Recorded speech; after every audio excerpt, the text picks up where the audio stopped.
Hello. According to my last save file, I have not streamed since March 15th, which is a crying shame. But every time I told myself, like, oh, I should stream today, I either ended up watching someone else stream or I decided to engage in a different hobby, like reading or drawing. So streaming has just been on the back burner. I've been working a lot, and even during spring break when I was like, oh, I should stream because I'm on break. Yeah, I didn't do that.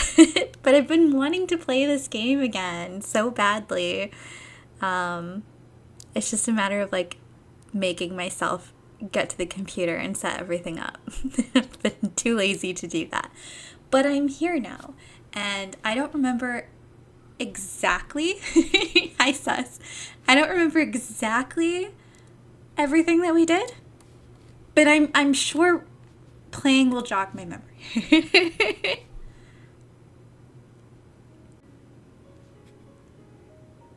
I do not recall either. Great. But we lost together. I just remember it was sad. Somebody died, and Strato Colony. Okay. We have a lot of people to talk to. Okay, yeah, so this helped me with remembering some of the mechanics. Oh, we have like this chart. We are very stressed out, so we need to rest today. I think when you rest, you take like a whole month off. And I'm like, that's kind of what I needed. Toffee, don't bug pumpkin. Sweetie, come over here. I'm going to assume everyone was going to die horribly. Well, I don't know if it was everyone, but I mean, it did get dicey. Okay, we're not going to train because we're too tired to do that. What is this also? Oh, we're also not rebellious at all right now. We are very loyal to the colony. In my head, that's not going to be consistent, but right now we've been putting trust in the system. I'm looking at your skills which are 0 and thinking, yeah, everyone dies. Yeah, we're not very good at combat. I have not studied animal husbandry. We're not a brave kid. I mean, we've been learning some reasoning. Like that those are good. Those are good skills, and we're tough. We're scrappy. We can't put it tactically into place, but we're okay. I don't have any presents for you, so I guess I just don't have anything for you. Yeah, I know I need a break soon. Just want to be left alone. Why won't people? I don't want to be part of this stupid. Oh, I'm so sorry. Why? This is what he's like. I'm so sad. Do you want to eat this worm? Scrappy on the verge of a complete mental breakdown. You're not wrong. I don't have time to waste explaining simple concepts to mental degenerates. Oh, wow. Our reasoning is 12 for your information. Let us eat worms. I don't know if he wants to eat them. Oh, look, we have something to do over here. You're looking for Cal in the garden when you nearly trip over someone else, one of the younger kids, and they're blindfolded. Hey, they exclaim, ripping the blindfold off their face and throwing it to the ground. It's Cirrus, one of Anemone's brothers. He glares at you. I was almost done.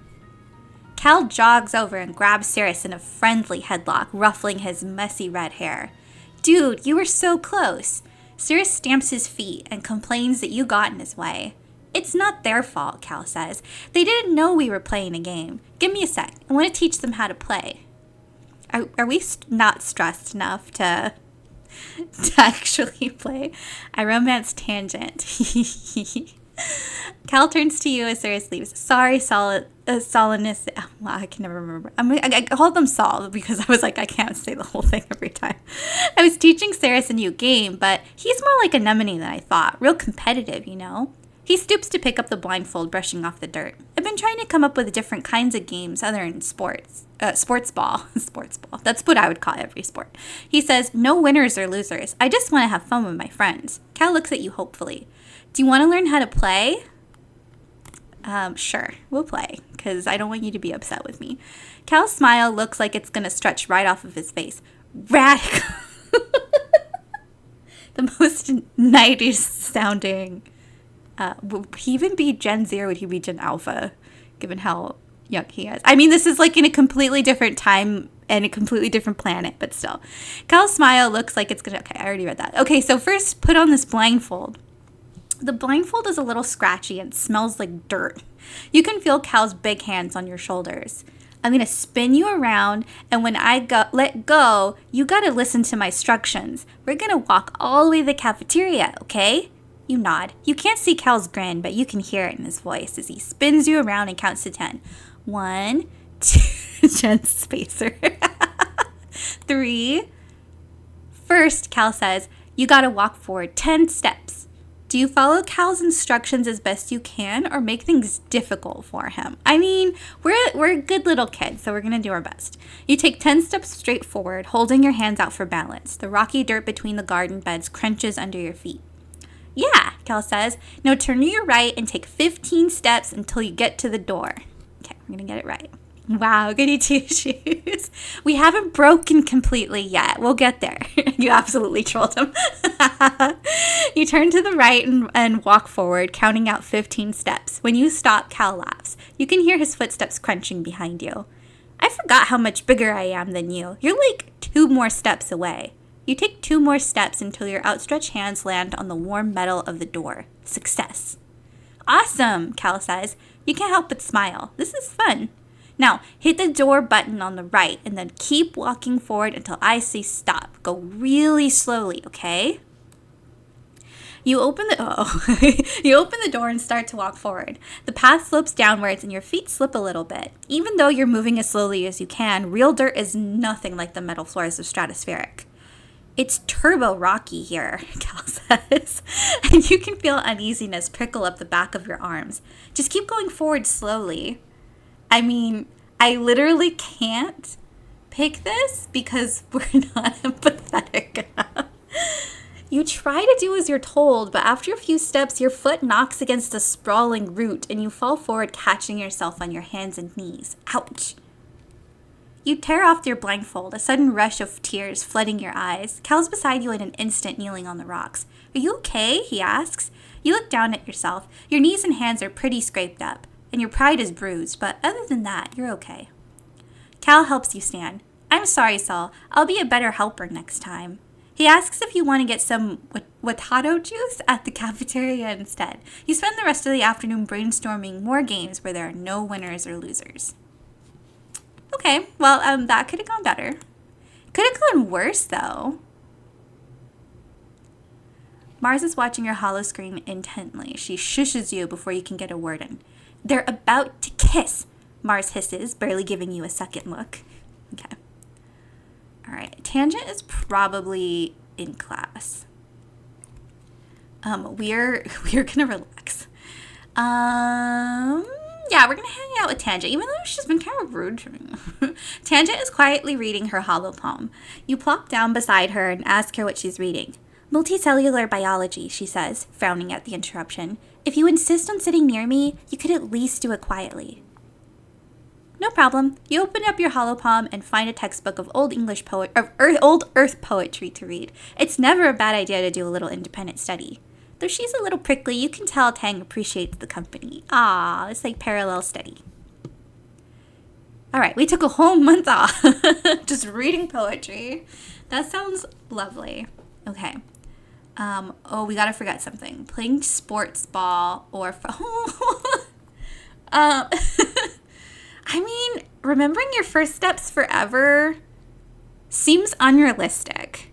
So I think it makes logical sense to forget that one. Tang and Dis both give serious autistic vibes to me, same. It manifests slightly differently with the two of them, but I agree. All right, we're in mid-pollen. We're still 11. We are much less stressed now. Probably a good idea to study. Okay, what do you need? What do you want me to have higher reasoning? What do you, I think I need bravery. Yeah, that's not gonna happen, Jess. I'm sorry. Maybe a different playthrough. And I don't know that I want to keep going for toughness. I needed that to unlock something else. You actually don't have to forget either option, but it's worth taking the free removal just to streamline the deck. Okay, that's good to know though.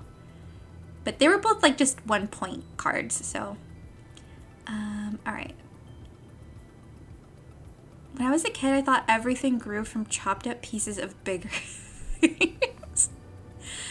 Wow. You need to be studying your reasoning. Dad's face bright and wife isn't my favorite gooseberry.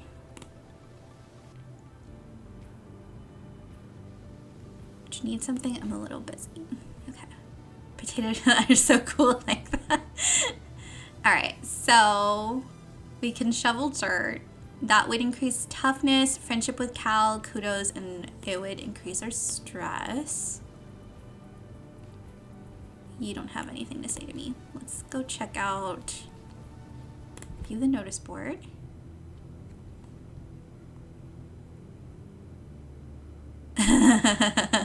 Yeah, this is great. This is amazing.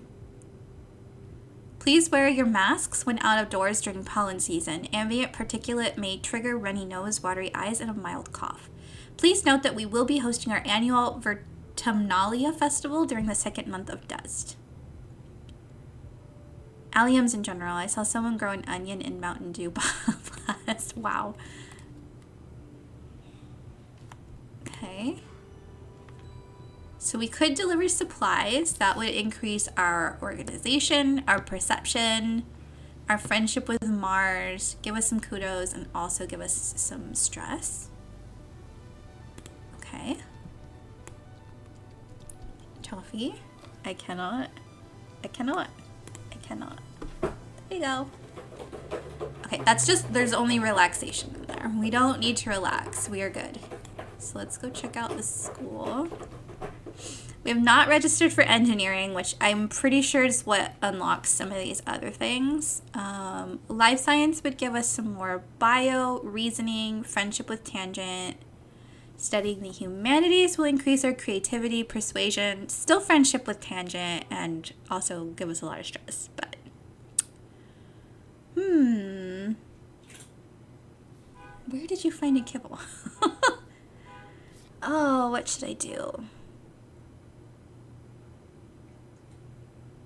Can you register already? It's not blocked by anything. I just wasn't sure if I wanted to do it. Using Congruence's HoloNet scheduling system is almost a test on its own. You feel like a hacker navigating the confusing interface, but manage to add your name to the list of drop-in students. Now eligible to join Tangent and some of the older students in engineering class. Okay. So now we can study engineering. That will increase engineering, which somehow was that a 2? No, 11. And reasoning, which isn't the worst. It's a 13. Since this is brand new, we just unlocked it. I think I'll go with this one for now, and then maybe study some humanities later. I'm gonna put this one on the back burner. I needed this for progression. I don't think that's where I want to mainly focus. So we're going to go for engineering right now. I am not a min-maxer when it comes to any kind of game with skill trees and stuff. So I'm not going to do things like in an efficient and effective manner. I'm just going to do things that I feel like doing. Professor Hal rubs his hands together as he waits for the class to settle down. He's in a great mood. This must be his favorite subject to teach. If biology and chemistry are the wet sciences, then engineering must be a dry one. But believe me, this class definitely won't be dry. He winks. It's weird.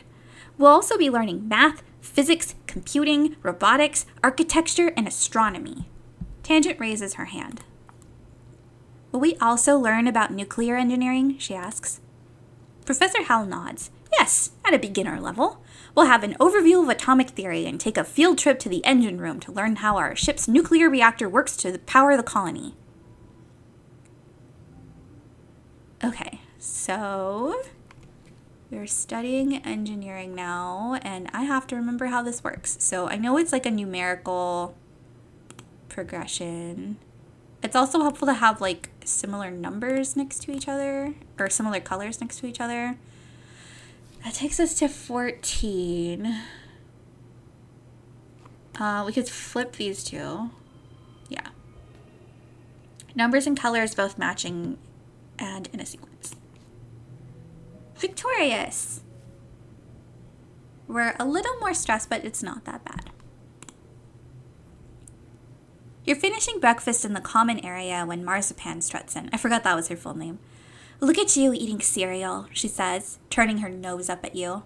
I'll bet you don't even know what day today is. You know what? I'm not playing these games. Today, she announces to the room, is St. Valentine's Day. Dis and Cal wander over to hear more. If you can maximize your score, you get a bonus skill point. Ooh. Back on Earth, Mars explains, it was a day when everybody had to give their best friend a gift, especially sweets. And then you put the sweets under your pillow, and it makes you dream about who you're going to marry. And there are decorations of hearts and arrows and pigs. I guess?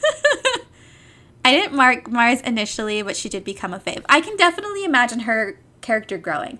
I like when a character starts off like Mars, where they're really like snotty and bratty and annoying, but then they have a pretty clear character arc and they grow as the story continues. And I imagine that's something that's going to happen for her. Cal laughs. Pigs? We don't even have pigs here.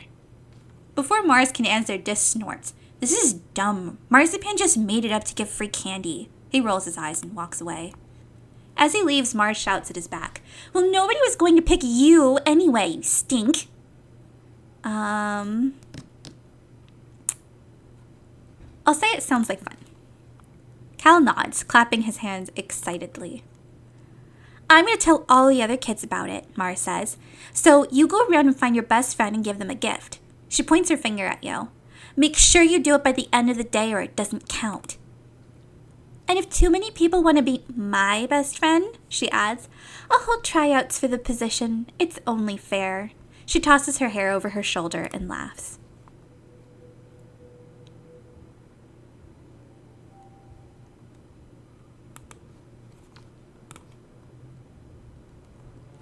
Tangent is waving her hands vigorously in the air. She's playing a study game on her hollow palm, where you have to match falling numbers into correct equations. She barely notices you come up. Logically, we should be best friends. Hey, we could actually do that because our reasoning is high enough. I want to see all the notes for everyone before I commit to anything. I mean, I know we can't be friends with Dis. We have not let him eat worms yet. You find Dis watching the jungle through a gap in the fence, kicking the dirt with a toe. He's quiet when you walk up. He must be in one of his moods. Who are you gonna best friend? I don't know yet. I'm gonna pick after I see what everyone's doing. Anemone's kicking a sports ball from foot to foot without letting it touch the ground. She fakes like she's going to pass it to you, then kicks it sideways and runs over to catch it before you can get there. Too slow, she giggles. No, I'm sorry, not you. Yeah, which is weird. I did not expect that I would be able to do that with this because I feel like we've barely talked. Cal is standing on top of a bluff, carefully pouring a bucket of water down the dirt on one side. He's covered in mud. Hey, check out my mudslide, he exclaims. He grabs a piece of sheet metal and slides down the dirt pile like he's riding a surfboard. Mud goes everywhere. He jogs back up and hands you the sheet of metal. You try it now. Okay, I'm not going to try now because I don't know if that will like put me on the path to committing to him being my best friend. No offense, Calvin. You meet your dad adjusting a watering pot in your mom's flower garden. He's having a sneezing fit. His eyes are runny and red. You're alarmed. You've never seen him look sick before. People were hardly ever ill in the stratospheric, except sometimes when the zero-G rooms made them queasy. Not to worry, my little beanstalk, he says nasally. I'll be fine. It's just this pollen making my head a little stuffy. He wipes his nose with a handkerchief and looks around everywhere you turn. The air is soupy and tinged with pink from all the floating pollen. On Earth, your dad tells you, we used to call this hay fever. Even though it had nothing to do with hay, your mom cuts in, carrying a large bouquet of flowers. The native flowers seem to be in full bloom this time of year. She buries her nose deep in them, and they smell fantastic. Your dad smiles kindly and agrees that they sure are beautiful, and he blows his nose loudly. You know what? We're going to be brave. We're going to sniff them. Dad exhibiting Neptune behavior. It's fine. I'm fine. Probably not. Next thing, he's going to cough up blood and die of tuberculosis. They do smell good, and they look harmless. Your dad's eyes look so sad, and maybe that's just the allergies. Hey, Saul, I know the last few weeks have been very hard for you. This might be a good time to relax and stick around in the quarters wing.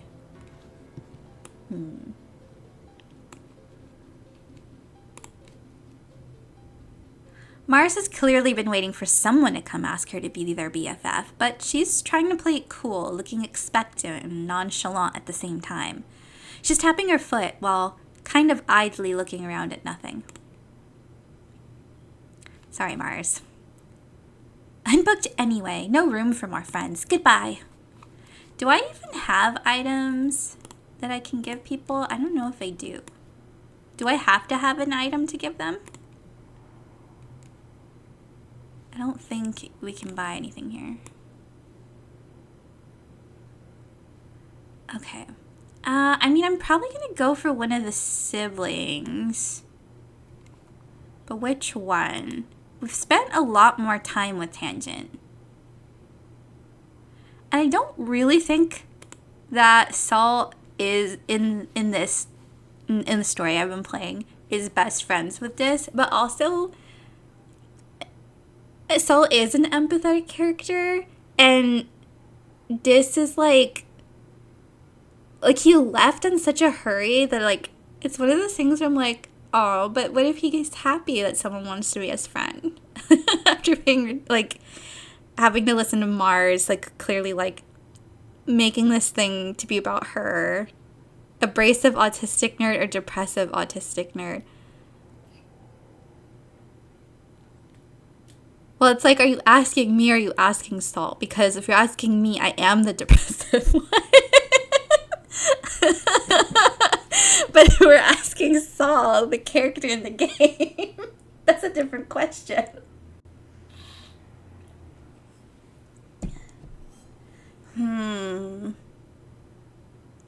When I started the game, I wanted to be Tangent's friend because Tangent just looks so cool. But I am curious about Dis because he's just been so isolated. And I feel bad for people who are isolated. So let's watch with him. You sit and watch the jungle with him for a while. You ask if he's ever been on the other side of the fence. Dis nods quietly. A few times, yeah. There's a way through behind the garrison building. You both sit in silence again for a long while until he breaks it by saying, "It's really nice out there."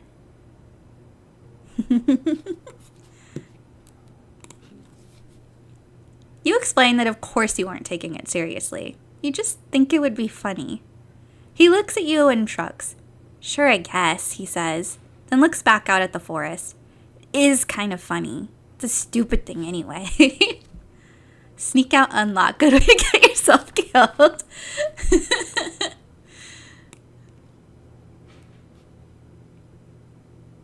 I forgot that this area was over here.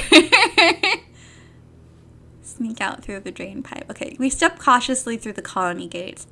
Well, hey there, Saul. Uncle Tonin tries to muster his old smile. I'm afraid you better stick to sports ball for now, okay? It's a tough world out there. So we could just say, I'm tough enough. We're not brave enough. We're not very brave. What does the map look like? Valley of Vertigo, Prosaic Plains, the Wrestling Ridges, and the Subaqueous Swamp. Okay, let's learn about the area.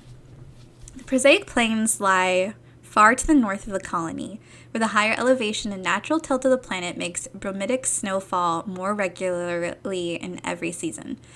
Though prone to sudden storm flurries, the plains are a relatively safe place to explore, filled with mostly herbivorous xenofauna. Okay.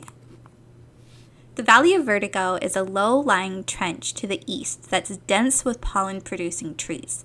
There's a wide variety of edible food here, both plant and animal product, leading to some of the explorers calling this place the breadbasket of Rotumna.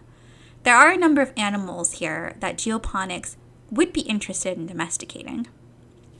All right. This tongue-twisting region is the broken spine of the planet, home to both dizzying heights and abyssal lows. It's always hot and arid here, no matter the season. Traversing these steep chasms is dangerous and only to be done by those with sufficient glider training. However, there are some interesting ruins here to explore. To the south is a vast boggy wilderness, home to dangerous animals and hazardous weather conditions. Exploration in this area is only to be done with extreme caution. Okay, so if we were to sneak out, going to the plains or the Valley of Vertigo would probably be an easier time, although with all the pollen over here and there being a potential sickness going around, this might not be the smartest thing to do immediately. What was in the plains again? Oh, there's snowfall here. But it's relatively safe. And it doesn't have monsters that are or animals that are gonna try to eat us.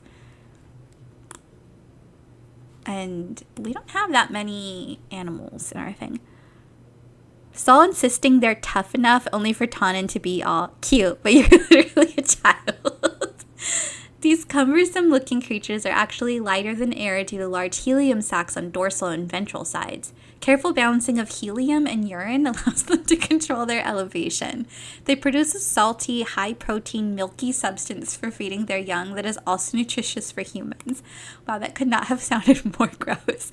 The common hopeye, a communal creature with two disparate sets of eyes and one strong foot used for both locomotion and defense. Though harmless, these small warriors can be fierce in groups. And then a manticore, highly intelligent and predatory. Their plumage changes according to the season. Their body is composed almost entirely of dangerous weapons. Do not approach. Okay, let's just try it. What are you going to say? Well, so you are, Uncle Tannen replies, his voice heavy as he looks at you with pride. You're growing up, aren't you? He nods and pats you on the shoulder, and you know he's thinking of Tammy. Listen, he tells you, I can see that you're a tough cookie and I'd love to have you on my surveyor team in the future. But you'll have to wait a few more years first. Come see me when you're older, okay, kiddo? Dejected, you drag your feet as you walk back through the gates to safety. Well, there is still Dis's secret way out through the drain pipe near the garrison. If the adults won't let you visit the Valley of Vertigo or the subaqueous swamps or the other cool places older surveyors get to go yet, you could still sneak through there to explore just outside the colony walls. I mean, Dis is my best friend. Would he really lead me astray? Maybe stick to the plains, baby Saul, rather than the adults dire places. Yeah, seriously. Don't go to the subaqueous swamp. Okay, what does Dis say if we talk to them again? I don't see Dis at first, but you hear rustling followed by the screech of metal on metal. After a few minutes, you spot Dis playing large rocks in front of a piece of corrugated metal leaning against the wall. Okay, so this is back to our normal talk. So we don't necessarily have to sneak out right now. This is training stuff, right? Yeah, sports ball or defense training. Animals and combat. You could, though. I mean, we did just get rejected from our uncle, even though we're totally tough enough to go out, so.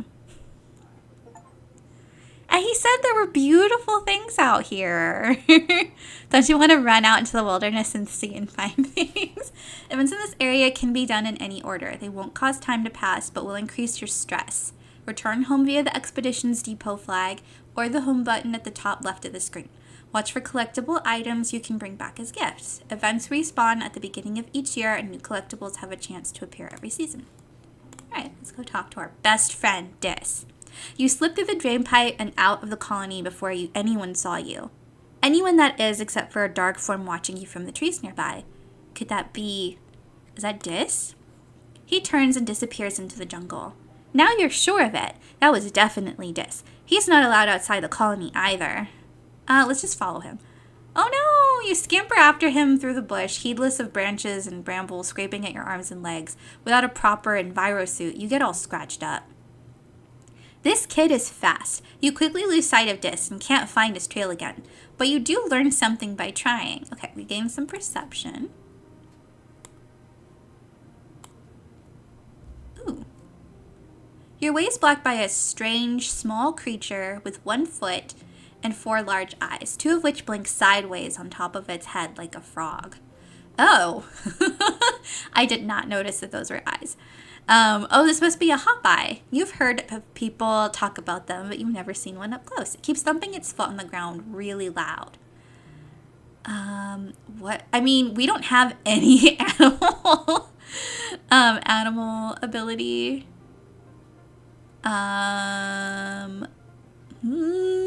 Let's find a way around it. Okay, what is over here? You leave the path and sneak through a strand of mush trees to one of the little sawmills dotting this area. It's a small but busy operation, 3 people feeding mush tree logs into some kind of machine while a 4th one directs a 4-legged robot with a plasma saw mounted on the front. Why would I leave in disgust? I want to see what they're doing. You stay out of sight and watch how they do it. When one tree crashes down, it almost seems like the others are wincing. It's probably just your imagination, though. They aren't planting new ones or leaving any behind. You know the mush trees regrow every year, but can they still regrow when you cut down everything like this? Oh no. Even the smaller trees and bushes are getting ground up for mulch, with a scary big grinder that sounds like a roaring beast. The entire process makes you uneasy, but also proud of how industrious your colony is. That's the wrong takeaway. Wrong. The colony outskirts.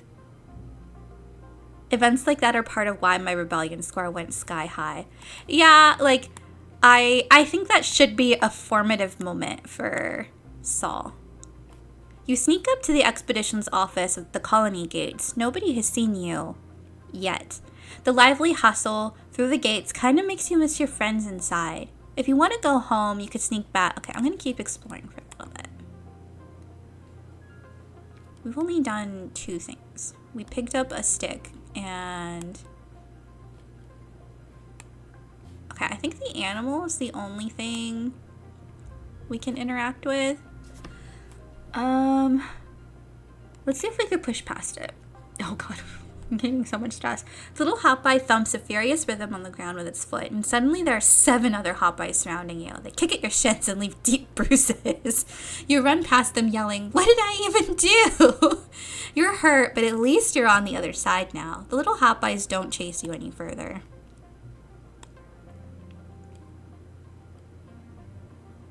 Ooh. We found an eggie. Plants grow fast during pollen. They've choked the path here, and you can't see an obvious way through.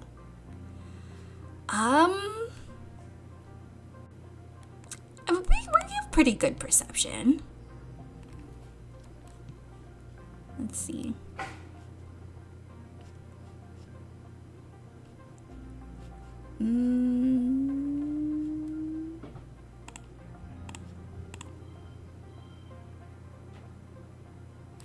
Oh, wait. We're starting... Okay.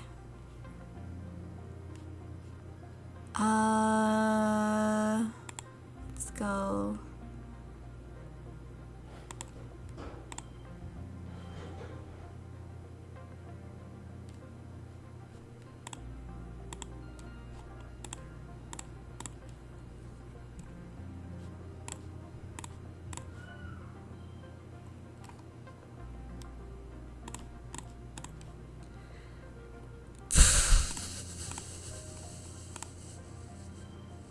We cannot get a high score here.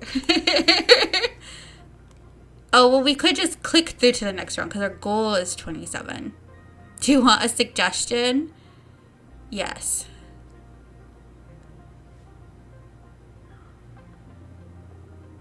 0 sports ball. And then 0. Okay.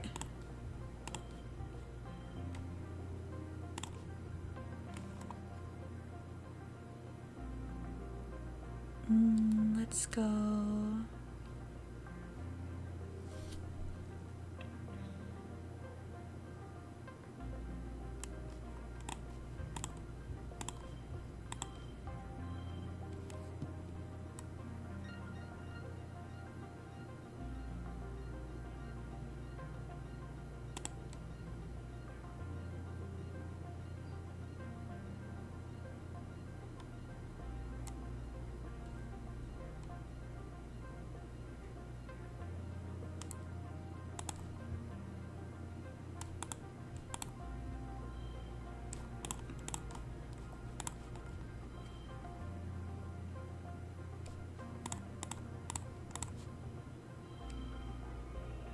Painful second round, yeah. But hey, we did it.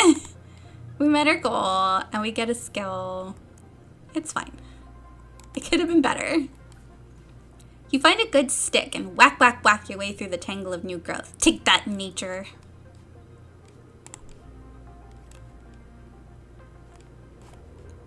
How are we doing?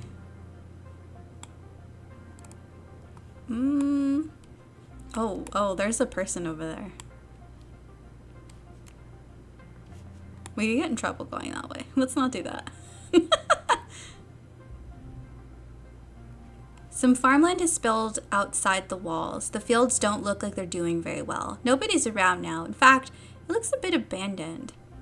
There are some meager-looking crops ready to harvest, but animals are starting to get at them. Let's try to plant something. You're just a kid playing at being farmer. You mess around for a few hours planting some things that look like seeds, but it's unlikely any of them will actually grow here. Okay, yeah, we're going home. Could have gotten a 0, 1, 2, 3 sequence in that second round.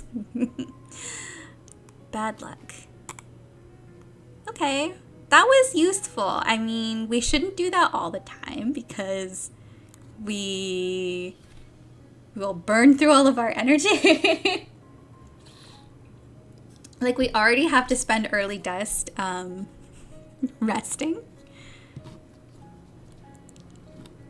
But that's fine. We're stressed out. Too stressed to do anything. But let's see if anyone has any events for us to engage with. Yes, you do.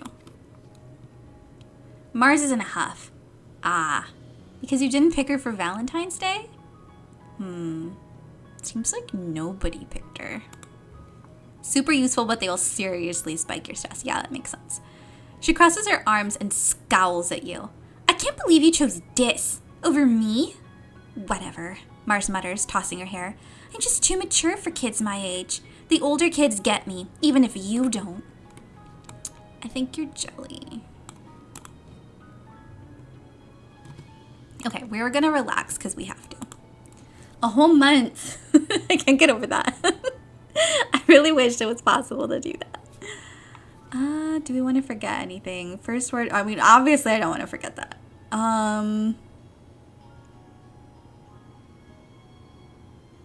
mean, if I don't have to, I feel like I can just keep them for now. Because these aren't, like, bad cards. This one just doesn't have any extra bonus. Should I be ditching my lower cards? I mean, only if I feel like I'm going to get them. Getting rid of low value cards that don't have special abilities is pretty much always good. Okay, so sorry, first words. It's so unlikely that anyone is going to realistically remember their first words. Like, I don't know what my first words were. It's time once more for Vertumnalia. The mood of the colony has been muted this year, ever since they attacked during Glow. Though everything is still cheerfully decorated and the feast table is still heavy with food, mostly soy rations, this Vertumnalia just feels different in a way you can't describe. The colonists gather in the square for Governor Udicott's speech. The only card that I refuse to remove despite its low value is Tammy. Oh, Tammy. I mean, that also seems like such a formative memory. Like, I feel like losing that would be messed up in terms of like story narrative. What a year Vertumnalia has given us, the governor begins in her weedy voice. I stand before you so proud of everything the colony has accomplished in such a short time. I've always hoped that we would bring with us the best facets of humanity. Cooperation, resilience, and creativity of the events of this year have given me no reason to doubt my convictions.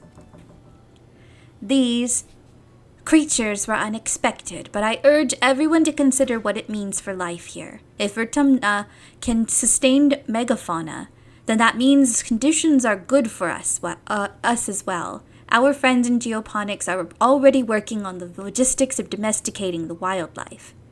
Your dad, as second cultivator, stands and gives a sheepish wave to the crowd. There's a smattering of applause. I love how they enmeshed mechanics and narrative, that little drag against pursuing mechanical optimization. Yeah, I really like that. Mars elbows you. Hey, she whispers, did you hear? My dads say Uticot's gonna announce the depot's open to the public.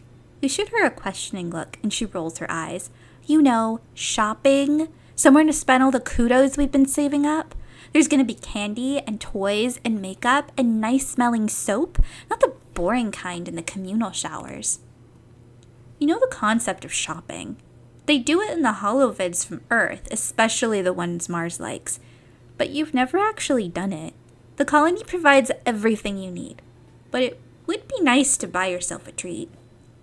My dads give me an allowance, Mars says, shooting you a look of pity. It's too bad your parents make you work for yours.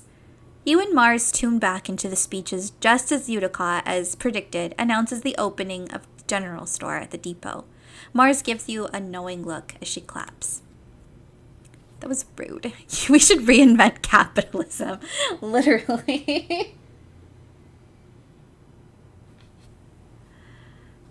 Utica gestures for the council members to stand. Finally, the council remains unchanged from last year. We are, as always, proud to serve you as the colony as your government. The music starts up as Governor Utica finishes. Thank you all for your hard work and your perseverance this year, she says over the ruckus. Together we build the future. The crowd disperses and sets up the annual Vertumnalia Games. Just like last year, there's a talent show, a science fair, and bot wrestling, now with an obstacle course. Which one do you participate in this year? Okay. Not bot wrestling. No. I think we did the science fair last year? And we lost, obviously, to tangent. Our creativity is at what? Show me. 13. Our reasoning is 15. Engineering is 13. Bio is 7. Our persuasion is 10. I mean, I don't think we'd win a talent show. Whatever you think you have the stats for, basically. I mean, our toughness and our perception are good. I don't think Saul would do bot wrestling. Because I don't want to. I think we might have slightly more for reasoning, but I don't think we could beat tangent is the thing. And our bravery is pretty low, and that's in this one. So we got a 4, a 13, a 10, and an 11. And here we have a 15, an 8. Well, I think they're kind of comparable given that bio and organizing are so low. Combat and animals are also so bad that I think bot wrestling would go badly anyway. Yeah, let's stick to the science fair. I think it would make sense since tangent is there and our parents are involved in it. So let's do this one again. Your competitor for the science fair, predictably tangent. Her project is the tensile strength of various building materials, concluding that mushwood is the best choice when you consider not just strength but also sustainability and ease of use. The judges want to know what you've been working on. All right, I don't know what we've been working on. Let's find out. Okay, card becomes blue if we put it here. So we could go 2, 3, 2.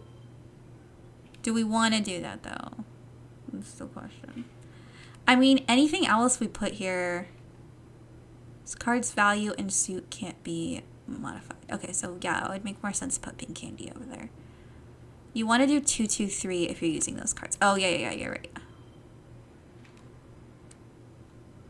Although that didn't change anything. Or did it? And I just don't... No, it's the same. But still. Make sure the same colors are together. Well, this one changes blue no matter what. That was the thing, right? If we... Oh, that one's not changeable. Because this is actually yellow. That's why I had it that way. We don't have any other blue cards here.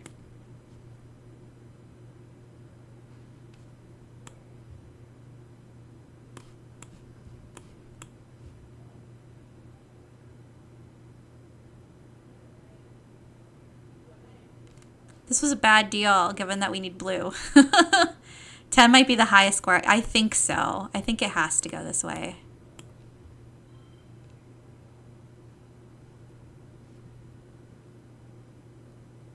That was just a bad sort. Okay, let's see what else we can do. Okay, this one will become blue. We have something a little bit better to work on here. Although we only we only have a bunch of zeros. So we can get 3 zeros. That would give us 7. Can we do better than that?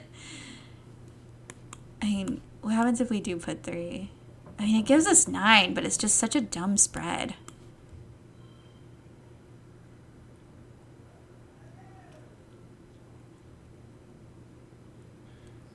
Yeah, we're gonna get trounced by tangents.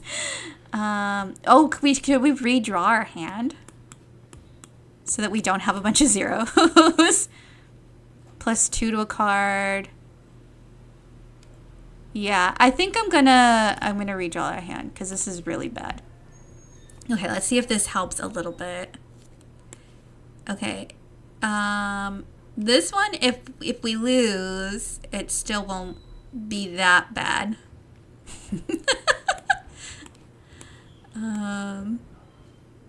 And then it doesn't matter what's over there. That's barely different from what we had before. +1 to a card. And change suit to mind. We could do that. And change this. But we still don't have like a clean progression. But if we did that and made this blue, then we'd have 3 blues in a row. We don't want that. That wouldn't help us. And that's just +2 to a card. And I mean, we're not going to get close to 39. That's not happening. That's just always applied.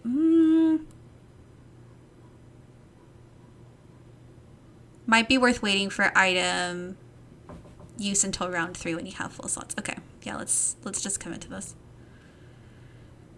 Yeah, we are not pushing through the stress. Okay, what do we have to work with here? This one can't change color. We could change that to blue. Could put that there.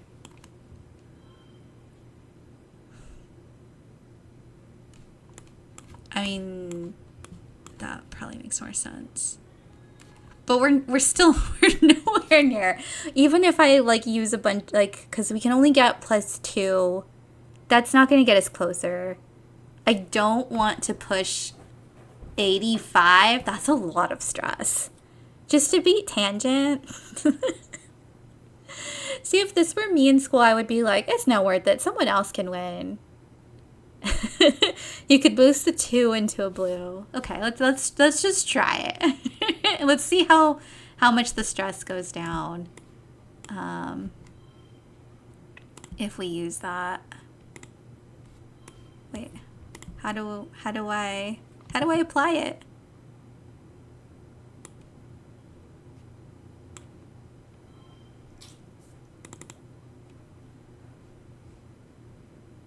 Oh, yeah, you're right.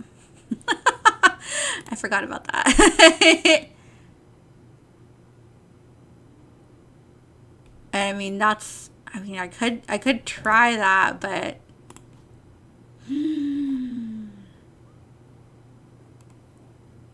I guess you could boost a 1 instead. All right, let's,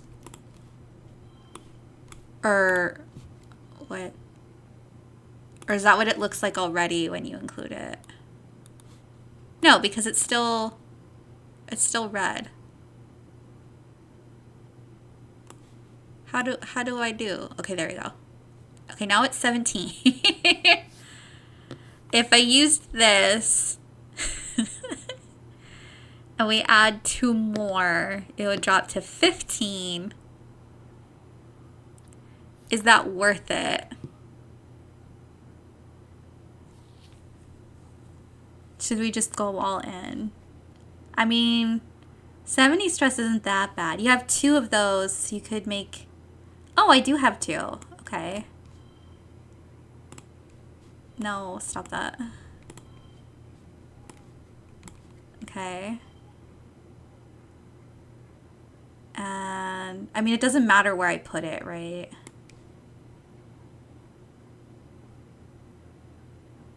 Make X3. Wait. If you used it on the set neighbors, you would have turned it into... Oh, I see. Okay.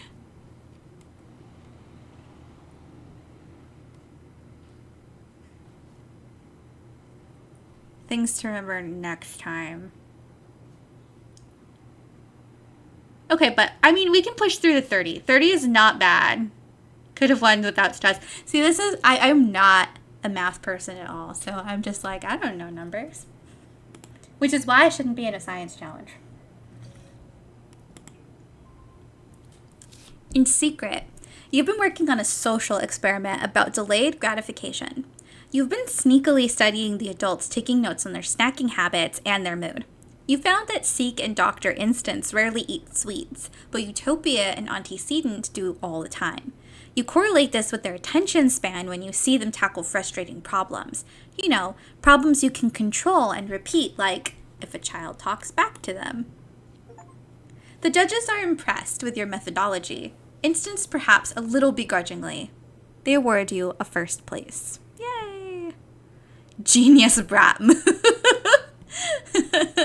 After the festivities are over, everyone takes time. Oh, look, and it was perfectly fine anyway because the festival, I always forget the festival reduces your stress anyway.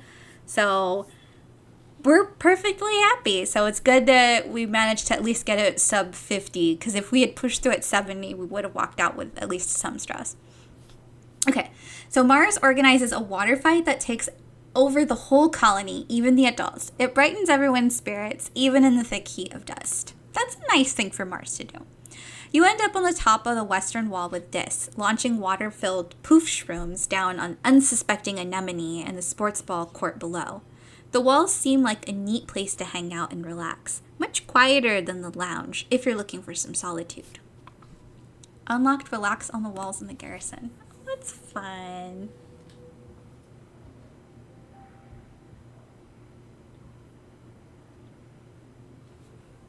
All right, so we're now in mid-dust. So far, nothing bad has happened. Amazing. You're a winner and everyone wants to be your friend. Wow. No stress, 10%. Okay, good. 2 weirdos sitting on the walls 5 feet apart because Dis loves self-isolating.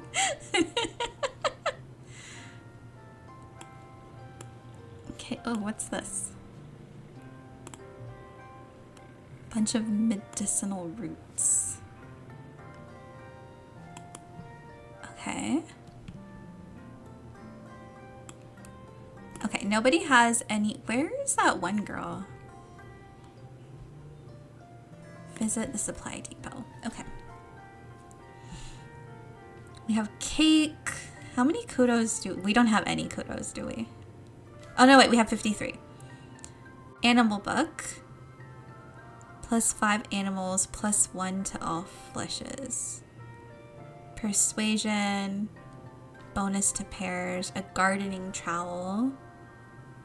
Photo phoner. +1 to social cards.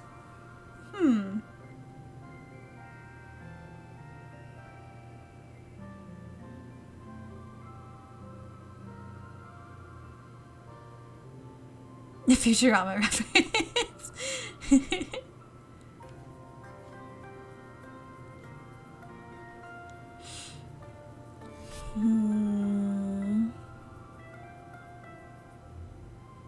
I feel like I should buy something because otherwise, like, what's the point in having the kudos?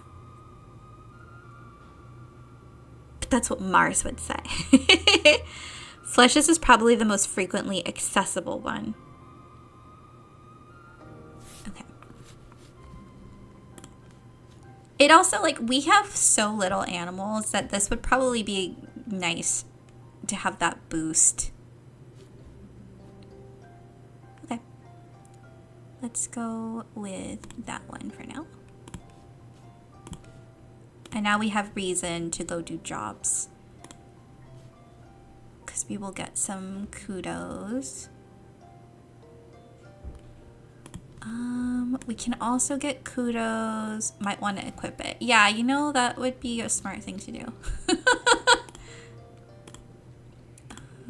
Where are they? I don't remember. Where do? Where do? Gear. Okay. No, I want them both. Oh, we can only have one at a time. But we're not in a challenge right now, so let's do that. Plus, it's just a +1. This.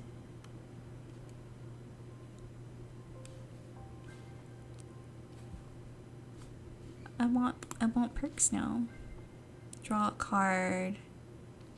Okay, so those were like the corner ones that we saw before. Oh, here's our little. Oh, we're gonna lose these soon. And crawling. But it'll be a while before we lose something that is more impactful. Okay. Do I school? Do I work? Or no. We do not need to be here. Leave. Oh, the living quarters is socializing, but I don't think I need to do that.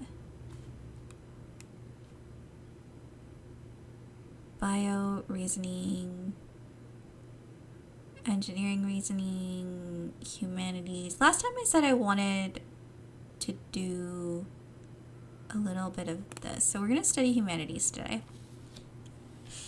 Because a healthy balance is good for you. Professor Howe has you write poems about the beauty of a sunset on Vertumna. The sun goes down beneath the clouds, beyond the field and roboplows. This is why Saul needs a little bit more time studying. You spend the better part of an hour trying to find a good rhyme for geoponics. All right. You say a healthy balance. The game says meet this value or die. Okay, so this would become a 2.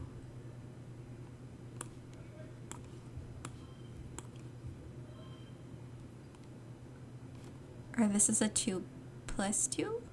So does that make that one a 4? Oh, math. Okay, no. It became a 2 because this was a 0. So actually that does make sense. And then we go 1. If you put the 1 in the set 2, it can set the 0 to a 2. Oh. and then we just put that one in to finish. Now we're just showing off. So we worked on our terrible poem, and now we have a better poem. Super cool.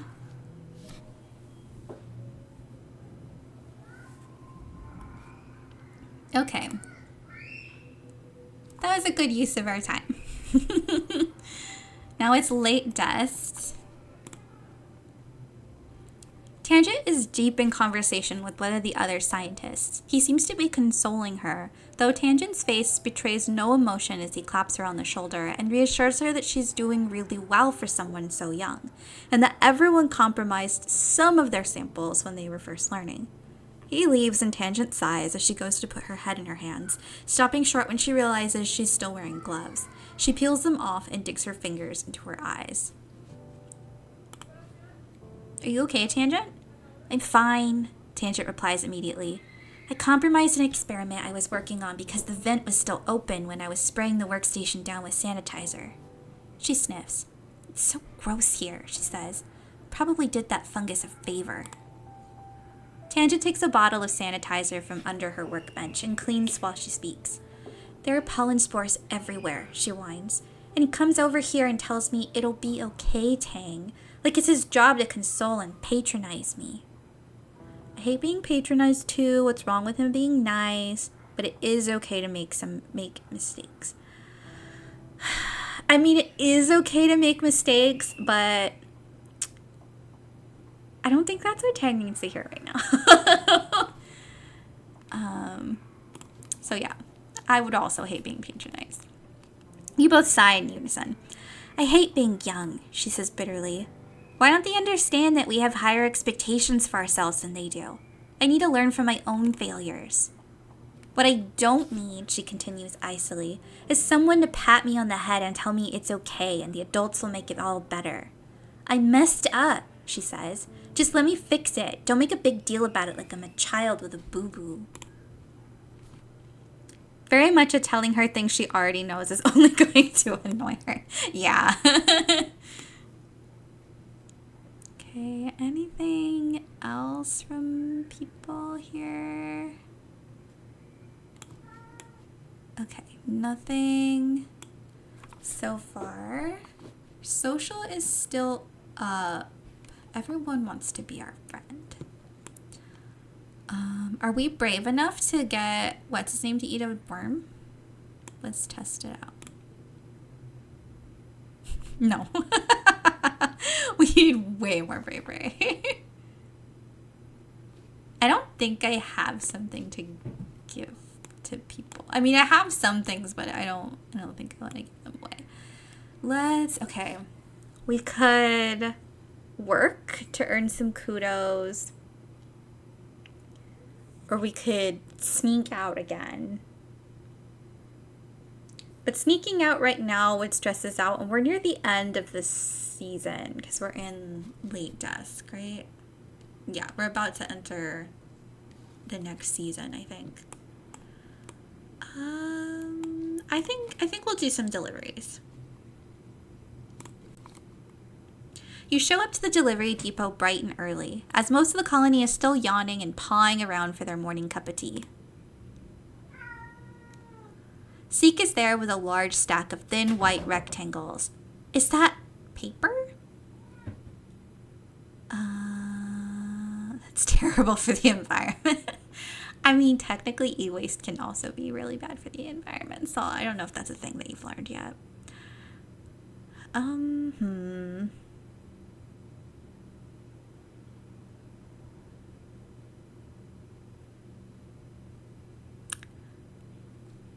Let's ask the curiosity question, rather than leaning in a direction.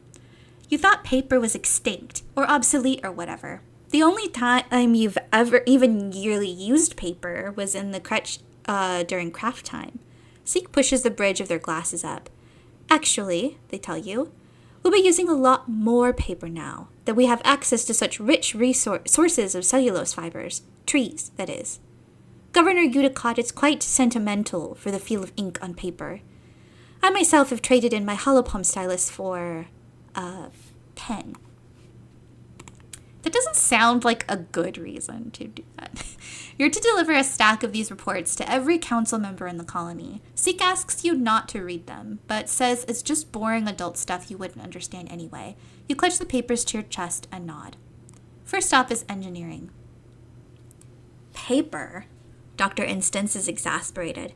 The governor's sending messages by paper now? Is this a joke? Tell me this is a joke. You shuffle your feet nervously. Seek seemed serious to you. She skims the first page, muttering to herself. And there's sensitive information in here of all the superfluous, technophobic, sentimental foolishness. You back quietly away. Next stop, the cafeteria. Auntie Seton takes the notices carefully with both hands. Paper? What a strange idea. And oh, look, Governor Uticott has even signed it. What marvelous handwriting she has. I wonder what I'm supposed to do with this once I'm finished reading it, she thinks out loud. Throw it in a disassembler? It seems far too precious for that. Will I need to get a filing cabinet in here, I wonder? I suppose I can recycle it for a craft. Recycling sensitive information for a craft. I think Saul's slider is moving a little bit. Next up is the expeditions office. Tonin meets you outside. He's struggling under the shifting weight of an enormous crate. It appears that whatever's inside wants out. Sorry, Saul. Could you just put them down on that bench? I'll take them inside in a minute. Another surveyor overhears and laughs. The governor's sending paper memos now? Is she really that old? What's next, toilet paper? The moment you put the documents down, a gust of wind picks them back up and they fly everywhere. You snatch for them, but accidentally drop the rest of the stack you're holding. I mean, what is, okay, so this is sabotaging. -2 to challenges, doing paperwork, +1 for each unplayed card. Oh, -2 to mental challenges, not to any challenge.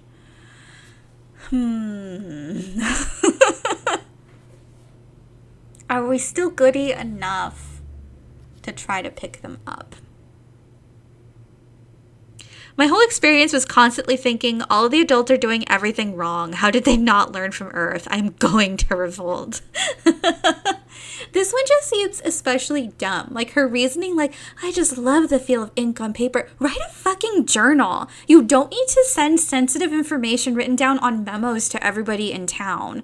Like you can just like write down like journals or send letters to people that are personalized, but don't use it to send like proper messages. It's so inefficient and a waste of resources, a waste of time. Like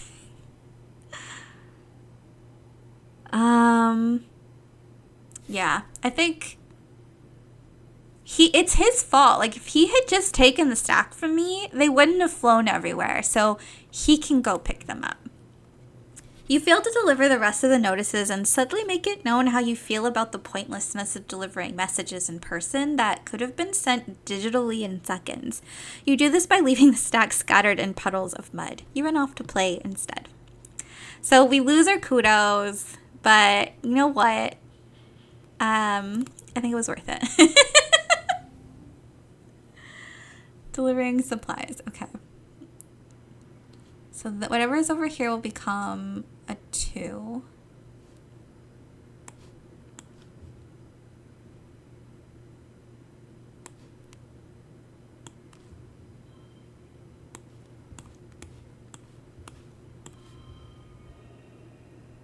That -2 immediately relevant. But look, we got a super goal, so it doesn't even matter. Never punished. You worked well this month. So we still got our organizing and our perception. And we still got some kudos out of it too. Why did you hiss at me? You didn't do anything. Okay, so we're in the early wet season now. So close to leveling. Yay! Okay, so we need to pick something that'll help us with perception. Oh, and we still have that sturdy mush log. anyone? Oh, is this a thing I can pick up? No, it's not.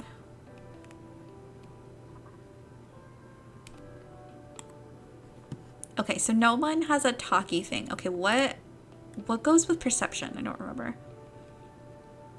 That's tough.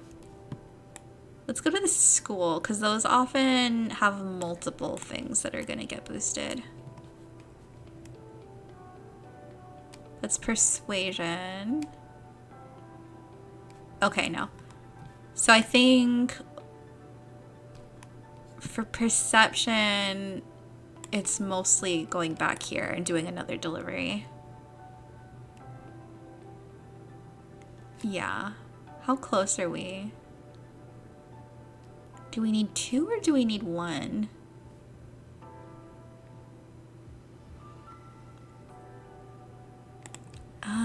What is... Okay, hold on. There's still another area that I didn't look at yet. Because I usually don't come over here. Bravery and toughness. Combat and animals. Okay, that's just a relaxation, but it's another option compared to that one. All right, so we're gonna go back to doing another delivery. Our parents probably got upset and were like, you need to make up for messing up last month. So we're gonna send you back here. Uh-oh.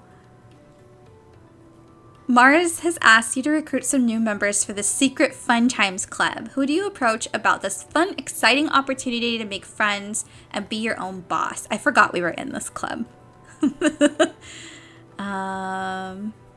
We're not good enough friends with these two, so I guess we're going with Cal. Toffee, stop. Thank you. Cal listens patiently while you explain the rules of the club. Secret Fun Times Club, good. He says, when you get to the part about the pledge you have to say to join. I don't know if I want to say, like, humans are the best, he continues. What if we changed it so it's more ambiguous? Like, humans are really cool? I mean, humans are great, but animals are good too. It'll take some politicking, but you think you can convince Mars. Oh, one more thing, Cal says. What about Anemone? She's really cool too. If I'm in the club, she should defo be in the club. It's hard to argue with that. Looks like you got a 2 for 1. Anemone and Cal are both at the next meeting and very excited to be part of the group. Mars looks excited to have more people to boss around. Cal's a good meme. Yeah, I agree. He's a sweet boy. Anemone can be vice president of kicking stuff, Mars announces. You know, for if we need the extra security or, like, if we need to open a door and can't use our hands. Cal will be vice president of transportation, Mars continues. Cal pulls out his hoverboard and grins. That'll be useful if we need to get somewhere fast. Or, if only one of us does anyway. He can deliver secret messages, too. Mars makes them raise their hands. Do you promise to always be cool kids and do fun stuff together and never tell any adults about the Secret Fun Times Club?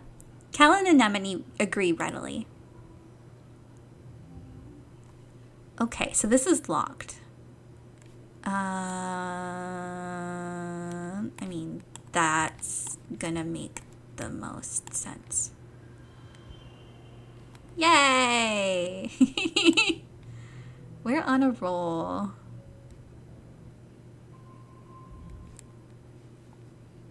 So we need one more, or three more perception? Was it 33? Yeah, 33, 66, and 100. So we need 3 more. And our organization is going up. We earn some more kudos and not too much more stress.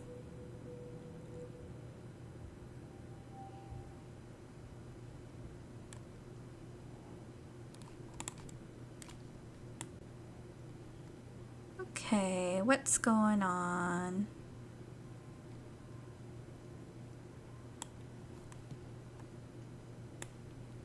It doesn't look like there's any new event things. Okay, do we go to class or should we go explore?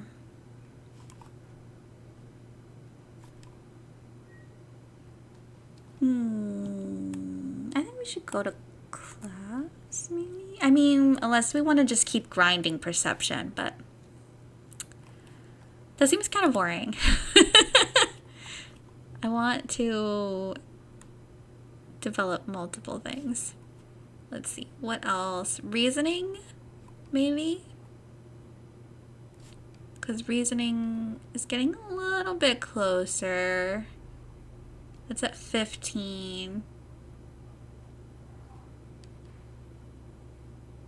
Our persuasion is at 12. Our creativity is at 17. So I think either life sciences or humanities, but we did humanities recently.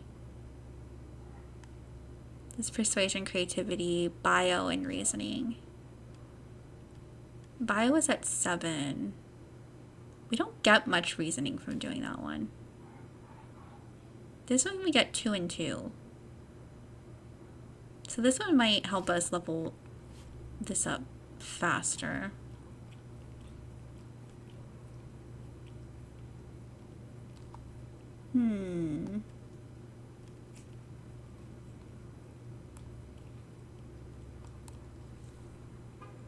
Persuasion is useful. Yeah. Okay. There's some sort of emergency in engineering that requires Hal's attention, so today's class will be taught by the ship's artificial intelligence, Congruence. Good morning, Congruence chirps.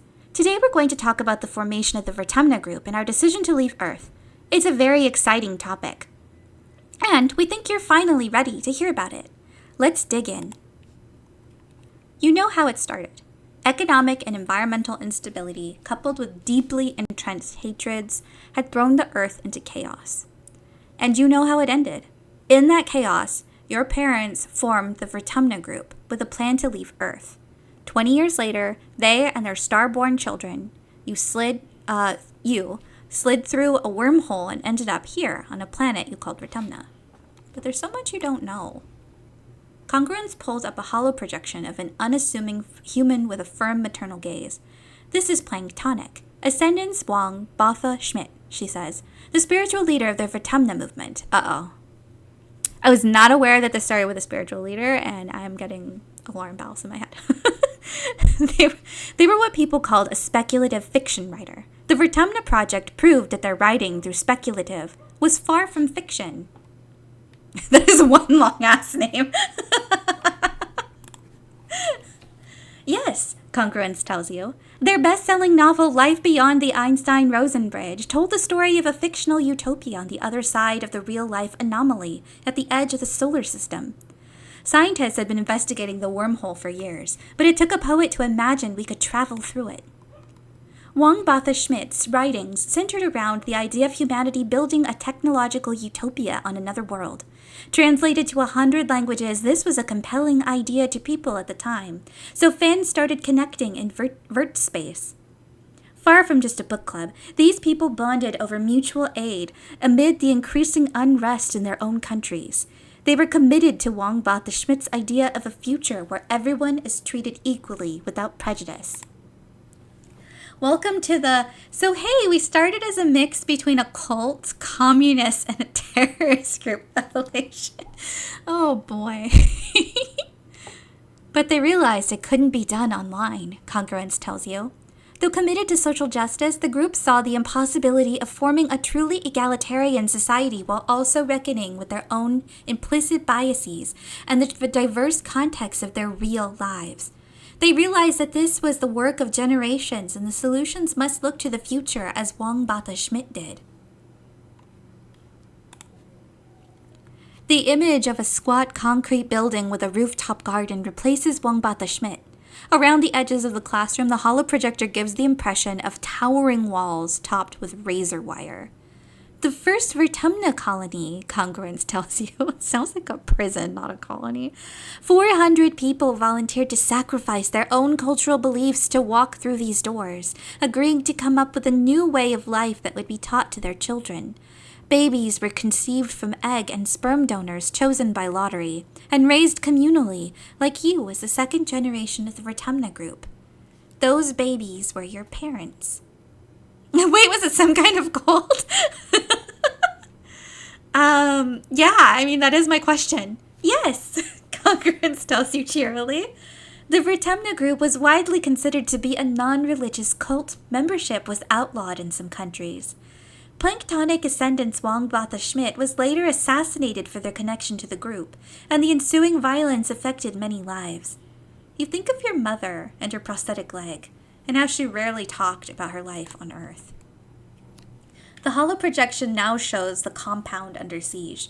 As more colonies were founded, word got out about the Vertumna group's social experiments, Congruence continues.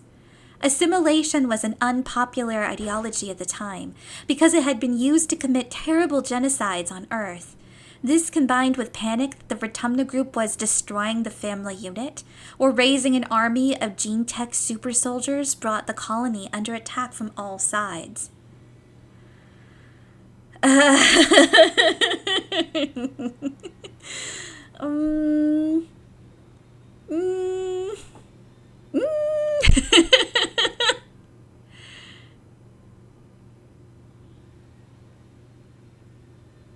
It's like destroying the family unit isn't the problem here. This is kind of a problem. In leaving behind inherited traditions, rules, and resentments, the hope is that humanity may be wiped clean of centuries of intergenerational trauma. Congruence sounds like she's reciting doctrine. Even the first generation of the Vertumna group wasn't certain it was possible. You're the beginning of the new beginning. Who knows what you'll be capable of? You get the feeling you're not going to get a nuanced answer from the ship's AI. The image of the burning compound is replaced with the stratospheric on a launch pad. Luckily, the next phase of the Vertumna project was ready to launch. 100 colonists were selected to leave Earth on a colony ship to seed a far-flung corner of the universe with a new human culture. She smiles. The ultimate goal of the Vertumna group was you, children, she says. A generation raised completely unburdened by troubles that plagued Earth. Isn't that lovely? No, we promised Okay, but how did they build the ship? What was Earth like when they left? So nobody on Earth was like us, or so much info. That first one's a good question. Okay. Orbital voyages were a hobby for the ultra-rich in an earlier century, so there were several relics to be found in museums, Congruence replies. The difficulty was not in acquiring a ship, but in making it space-worthy and in the logistics of the launch itself. The group crowdsourced enough funding to purchase and repair the ship, Congruence smiles. As for logistics, well, you are speaking to the solution right now. I was acquired by connected group members, along with the gene tech that created you and your parents. The Stratospheric was the first manned vessel to navigate the wormhole at the edge of the solar system, given the state Earth was in when it left. It may have been the last. The gene tech was also acquired, and Congruence was acquired. Yeah, that's a very intentional word choice there. Okay, so we get to ask more questions. What was Earth like when we left? Terrible. Congruence shows you some dire demographics. The institutions that had given people the illusion of safety were torn down, and wars were rampant, both resource-based and ideological. Large parts of the Earth were rendered uninhabitable by climate change, pollution, and nuclear war, especially the critical food-growing regions of the world. The Vertumna group weren't the only ones trying to escape Earth, but as far as we know, we are the only success. The Vertumna group members have a unique culture, Congruence replies, but it's formed from a combination of many heritages from Earth. Even the language you speak, Esperanto, I'm sorry, I can't take that seriously, was invented to bring people together. And don't worry, Congruence exclaims, you brought your best heritage with you. You're humans. Your head is so stuffed with this looks so uncanny valley, seeing these like much more realistically rendered people on this card. Professor Hall and your parents never mentioned this stuff before. They waited to tell you because they wanted you to grow up without feeling different based on your genetic makeup or family history. It's hard to imagine having a different culture than your neighbors. You wonder what it's like. Everyone celebrating different holidays, eating different food, speaking different languages. Are you missing out, or are you better without it, like the original colonists believed? It's hard to say, as the decision was made for you long before you were born. All you can do is be the best soul you can be. Wow. Okay. We got a 333. I mean, that's the only order that makes sense, right? Oh, for each one's on the other side. What if we did... Or it's just jumps. That doesn't really change anything. We get the super goal no matter what. Child slowly realizes that maybe a monoculture is not ideal, especially in the context of an entirely alien world. Yeah. Sorry, Saul. You're not even a teenager yet. You're only 11. Okay. So we gained our creativity, our persuasion. We are definitely more stressed. Our friendship is improved, and we've got some kudos. Wow. Okay, so we're in we're in late wet now, so we're close to the end of the year. But it is time to feed my cats. So, set up my BRB window, and when we come back, we'll finish out the wet season, and we're definitely going to be more rebellious from here, because I think Saul has plenty of reason to lean in that direction now. Like, their first step was like, paperwork, this is dumb. And now they're like, oh no, this is fucked up, actually. All right, so I'll be back in about 5 or 10.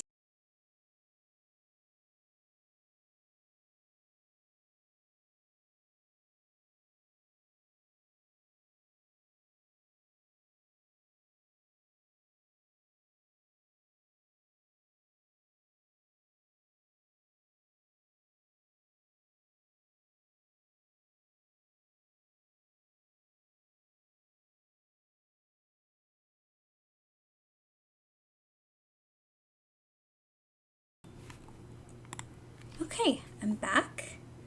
And let's finish this month.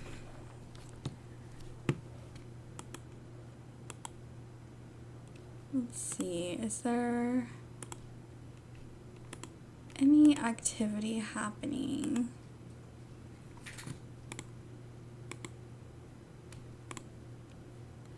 No, not right now.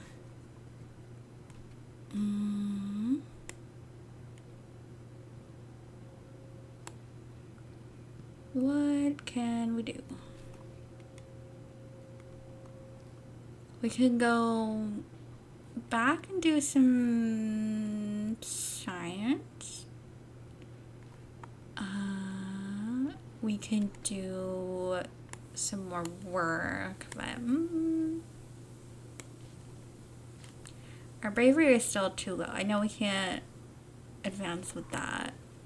I think... What do you want? Bio? Yeah, our bio is way too low for that. You are reasoning. Our reasoning isn't quite high enough to meet Tang standards. We could train with anemone, but I mean, it's not really the direction we're going in right now. Oh, wait. I gotta check in on my best friend, obviously. Oh, I don't know why I bothered when I know that I need more bravery for that. Let's see. Toffee, can you chill? Okay, our persuasion needs to be higher before we can. Though that one won't take us quite as long as some of the other ones, so at least that's worth noting. Okay, if we go explore, we're gonna get way too stressed out. We can't help with animals. So funny how to chat with Mars about your dignity at a minimum persuasion. Yeah, you have to be able to convince her that you're worth talking to. Tell her what you learned today. Wow, to talk to our mom, we need to be more organized. That's kind of messed up. Okay, what about our uncle?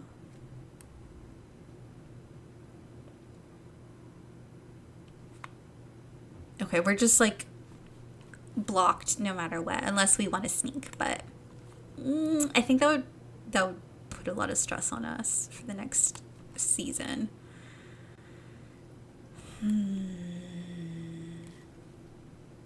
What are we close to? We're 4 away from 20. 6 away from 20. Sneaking out is usually best when you're minimal stressed out. Yeah, because I don't want to get stopped. That'll be a next year activity. Plus, we'll be a little bit older. We'll be a little bit stronger. It'll make sense. A little bit more rebellious. That also needs to be at 20. That's at a 7. Yeah, I think we're gonna go to class. And I don't know. Let's do engineering because our reasoning will increase faster. And I just don't see us going down the bio route. You help the younger students with their architecture work. And by that, you mean you help them scavenge a bag of random spare parts and adhesives from around the colony and challenge them to make the tallest structure possible.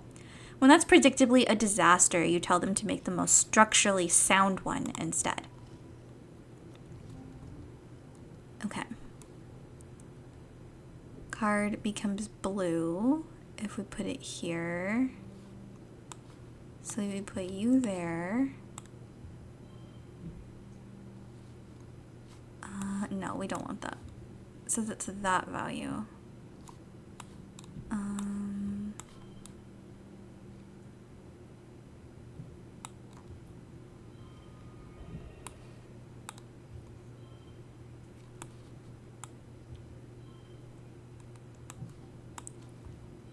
Oh, so it gains from unplayed cards. Okay.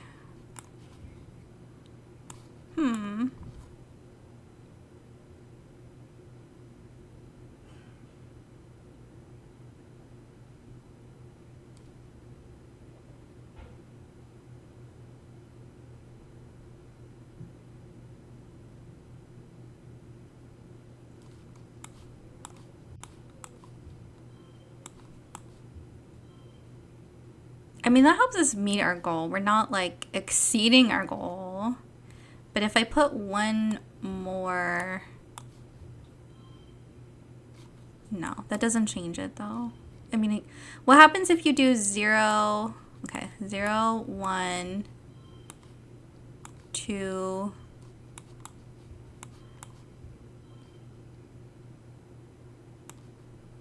2, 3, and 3. That's still not more. 16 is the highest I've seen it go because of this one.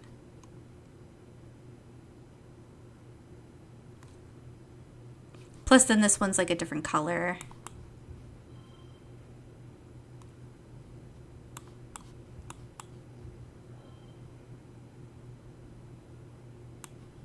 Yeah, so I feel like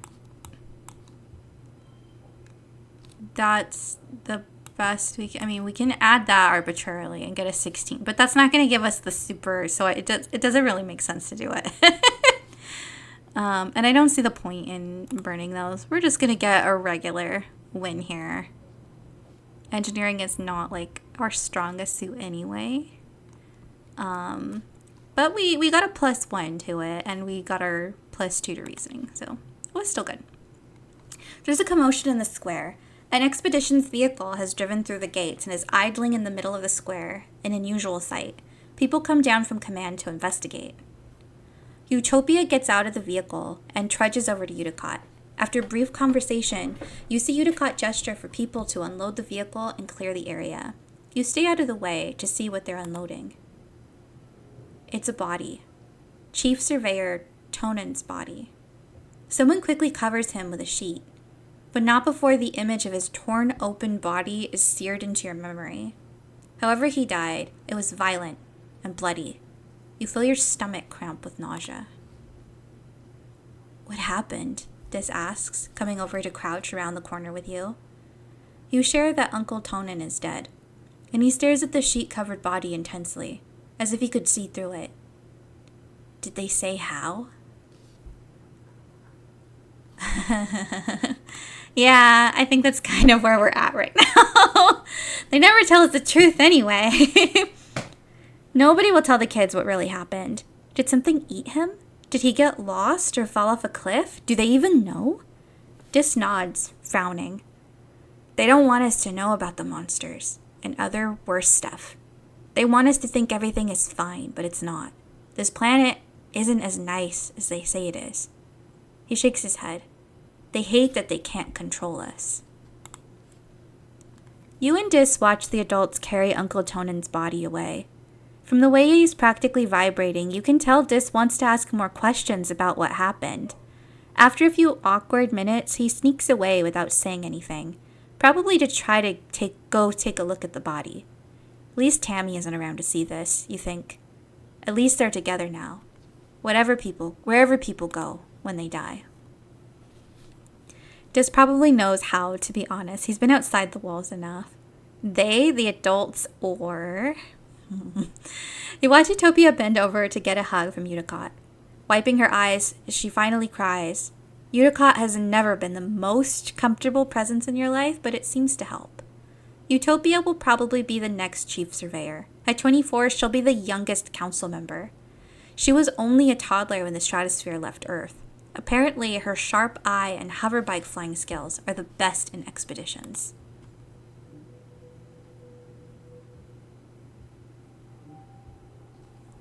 And now it is glow.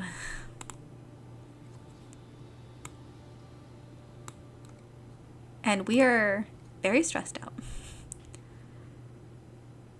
Be careful. Now that we know for a fact it isn't safe out there during glow, I won't have you venturing close to the walls. Stay where I can see you, close to the ship. Time for more people to die, probably. Oh boy. Anemone holds her palms up to you excitedly. So look, her palms are covered with a collection of scrapes and blue flaky scales. I'm getting tougher every day. Oh, good question. No. Yeah, we can't sneak out, not even through the drain pipe. You're way too scared to go outside during glow season. Besides, the gates are closed.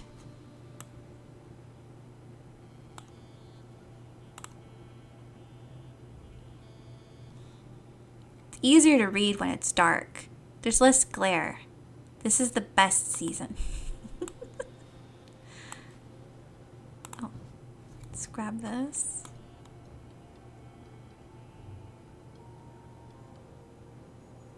Okay, no one's over there.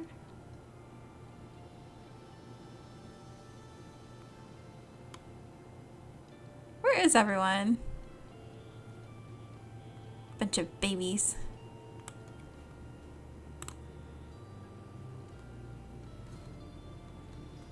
Okay, well, we need to rest anyway, but I was hoping we could rest on the bunch of babies, says the what? 3 bravery baby? Yeah, I think it is 3. It might even be lower. Oh, no, it's a 4. Thank you very much. Oh, we can relax on the walls. Okay. Yeah, let's do that. After the first attack on the colony, they added lookout towers to the walls. Now you have a place to hang out if you don't feel like working, and because it's all the way up here, no adults are going to come ask you to run any errands for them. On rainy days, you take shelter under the pavilions and listen to the pitter-patter of warm raindrops on the grass. You can do whatever you want. Ah, this is the life. Nice to keep watch, good place to study. We're supposed to be resting, not studying. I'm gonna say keep watch because, I mean, someone just died and we're kind of stressed out about the glow season, so we're gonna go with that one. Sometimes you offer to fill in on lookout duty to someone so someone can go grab a meal. Maybe someday you'll be allowed to work full shifts as a lookout yourself, but you find out it's not as relaxing as you think. Oh, that gave us perception. That's actually really good. Oh, hey, Saul. Dis pops his head up a nearby ladder and looks surprised to see someone else here. Do you mind if I sit here too? Okay, we're definitely not doing that one. Sure, there's plenty of room, or heck yeah, come sit beside me. I think this one would scare him off less. The two of you dangle your feet off the side and watch the valley below. Jizz shuffles a little uncomfortably and doesn't say much. You wonder if this was his private spot to be alone before you discovered it. Oh no. Why couldn't you let me forget one of the one of the zeros? Obvious right answer is obvious. The tangent are really similar. I mean, I could forget the 2 because it's a blank, but like 2 is a good number. I have a bunch of zeros. I don't want to lose my 2. Is this an instance where I should just like be like, no, I'm not going to forget my stress cry? I'm definitely not going to forget the other one. It's not even the unchangeable 2, right? Hi, Aria. You missed somebody dying. Okay, I'm gonna keep it for now. Yeah, I'm gonna keep my memories. It's been a quiet glow, but the grim, surreal darkness of the season reminds you of last year's violence. As the month wears on, you overhear arguments at dinner. Adults worrying that an attack is still coming, and others who think the first one was a fluke. Surveyors mention seeing new tracks in the forest, but are shushed so people don't panic. Don't worry, you're in time for someone else probably to die. Oh god. The gates are, I hope it's someone I don't like. The gates are closed. You drill emergency procedures, filing soundlessly from the classroom to the crèche to hide under tables, waiting for the sirens to call the all clear. You drill and prepare and worry. But nothing happens. Then just as glow is starting to wane, the toxic purple spill of the wormhole fading as the sun almost rises past the horizon again. The sirens start. You're reading a hollow novel in bed when you hear them, followed by the stomp of boots down the hallway outside your quarters. An alert flashes on your hollow palm. Shelter in the crèche. This is not a drill. You get another message from your dad. Me and Mom are going to stay in the greenhouses. We're safe. Just follow Auntie Anne to the crèche and wait for us, okay? Don't worry. We're way more prepared than we were last year. Love you. Stay safe. I don't know. He was coughing earlier, so I don't have hope for Dad. Okay, we're not nearly brave enough to go to the gates. That also sounds like a bad idea. You could go to the crèche where you belong, or you could follow the security guards and see what's happening at the gates. No, we're going to go to the crèche. You head for the children's crèche. Even with just the emergency lights on, your feet could never forget the way. When you get there, you spot Tangent and Dis huddled together on the beanbag chairs. Dis is stone-faced as usual, and he's holding Tangent in his arms. You can't remember the last time you saw them this close. Tang must be really scared. Yeah, well, they're just such good siblings. I love them both. You take a seat on a beanbag chair and wait. Other children filter into the room after you. Anemone, her little brothers, Nougat. You don't see him, so Cal must be sheltering with your parents in the greenhouses. You hope they're okay. Oh no, Cal! I don't want Cal to die. My playthroughs, I've always been rushing headlong into danger. Yeah, I mean, let's... See, I don't know that they would want to talk, but... I think Saul would want to talk. I think Saul is stressed. It's so dumb they won't let us outside, Dis grumbles. We live here too. We deserve to know what's going on. They're treating us like little kids. I'm not even scared. You search his face for signs he's lying to sound cool, but his bad mood is sincere. Tangent smacks his arm. Don't be ridiculous, she snaps. There's dangerous animals out there. Dis just shrugs. Nothing scares him. You don't hear much from outside. After a while, the sirens sound all clear, and you all file back to your quarters.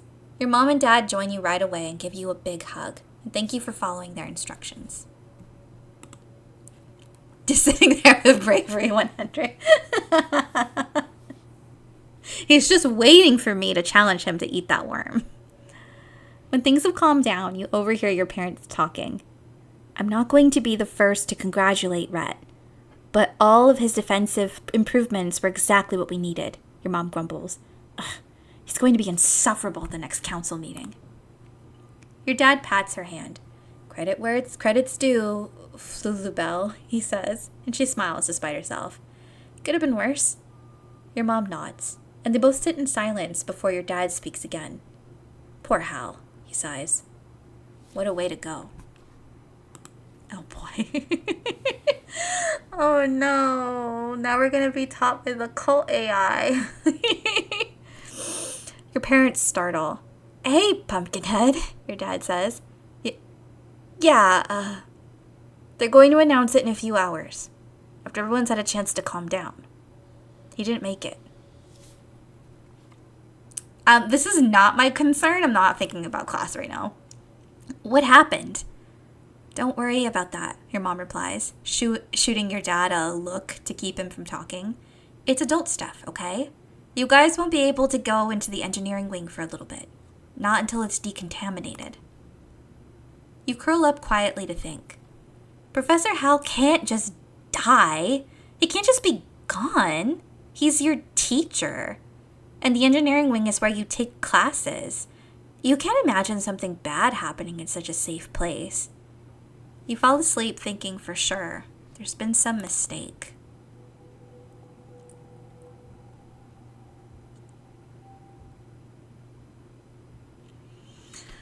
Oh boy.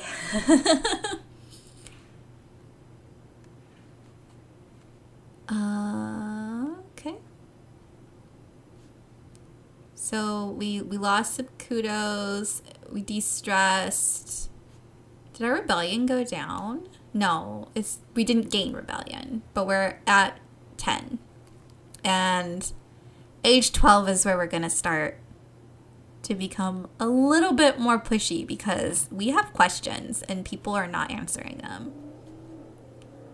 Okay, friendship 32, 14, 10, 8, 6. So we want to improve our friendship with Dis because this is supposed to be our best friend and we're clearly closer to Tangent. We're also closest to Cal. We're not super close to these two. All right, let's start age 12. Tangent is storming around the quad in front of engineering, checking notes in her holopalm, gesturing and grunting in frustration. This is the worst. She's hormonal much. Dude, what's the matter? I can't possibly, she says, her voice cracking. She seems too upset to even explain it. Professor Hal, she tries again. Hal, he was helping me with this physics chapter, and now he's... She throws her hands in the air, virtual holopalm screen flying everywhere. I can't understand this without him. This is impossible, she chokes out. Why did he have to die? I don't think a hug is the answer here. The third option is such a disresponse, it really is. This is really hard to befriend, which is wild considering how openly abrasive Tangent often is. Just being fellow nerds earns her approval easy.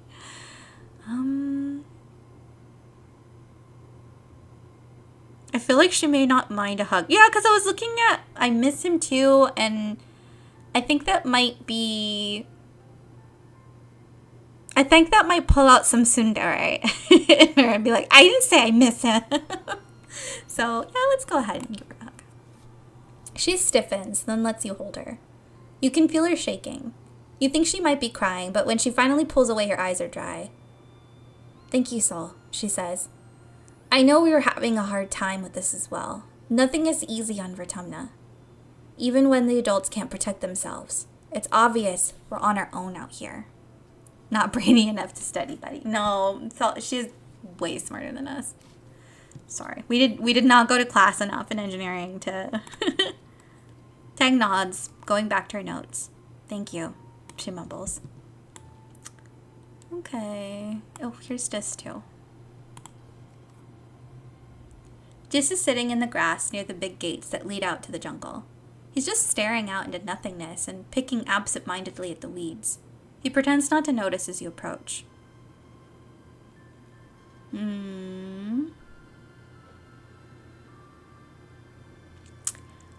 Okay.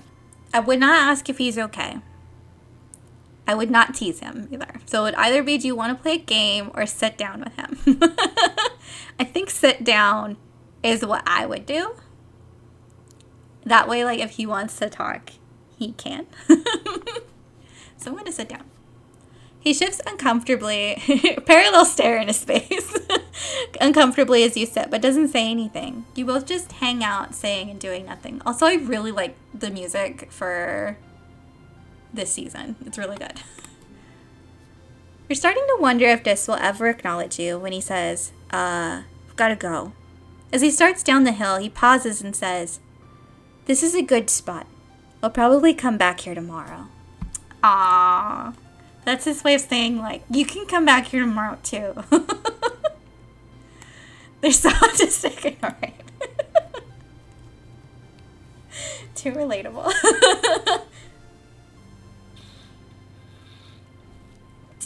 Okay. You're just so on another planet right now, Cal. Okay, and then where's...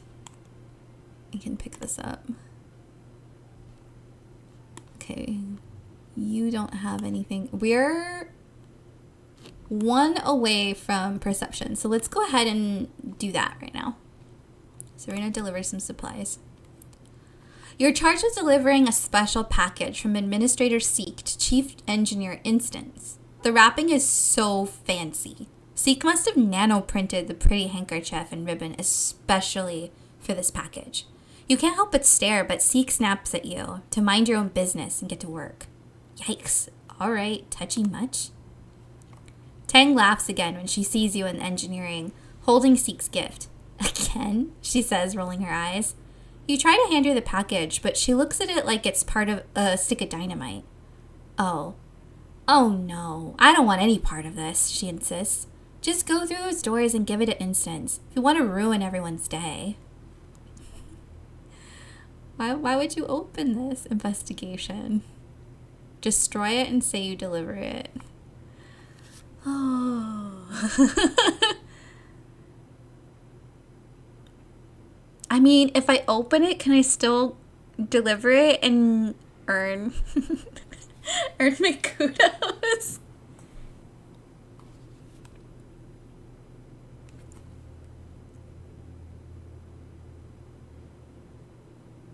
Ruin everyone's day, get a card, or wreck it. I mean, Tang did say that would ruin everyone's day. I'm not going to destroy it, but I could get a card, and it's a good card. You tear away the pretty wrapping to reveal a small wooden carving. It's smooth and warm, and you can see where real tools shape the wood, not a nanoprinter. Seek must have put a lot of time and effort into it. It's clearly a carving of Instance. Her hard expression is instantly recognizable, even if the rest of her is naked. Yep, she's sure naked. You quickly cover it back up before someone sees you holding a naked lady doll. You know what? I take it back. We're doing Seek a favor here. You detour through the nanoprinter material recycling room and drop the package in the chute. Whatever it was for, it'll be separated into its base molecules and turned into new shoes or whatever. Seek looks excited by your return. Did she like it? What did she say? You lie and tell them that Instance loved it. Seek is overjoyed and gives you a nice fat tip. Hopefully this won't come back to bite you in the butt. Keep it sounds so funny. There's no way that does not backfire. Okay, let's see. +1 if the card is... Okay, so we've got a 333. +1 if this has the highest value. +1 for each gem on the other side.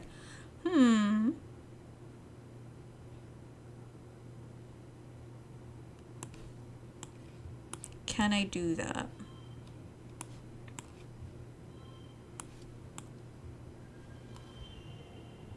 I'm.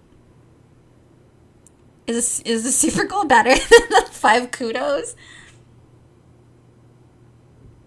Because the super goal means I get a bonus to organize it. Yeah. You know, I would rather have the skill than have the kudos.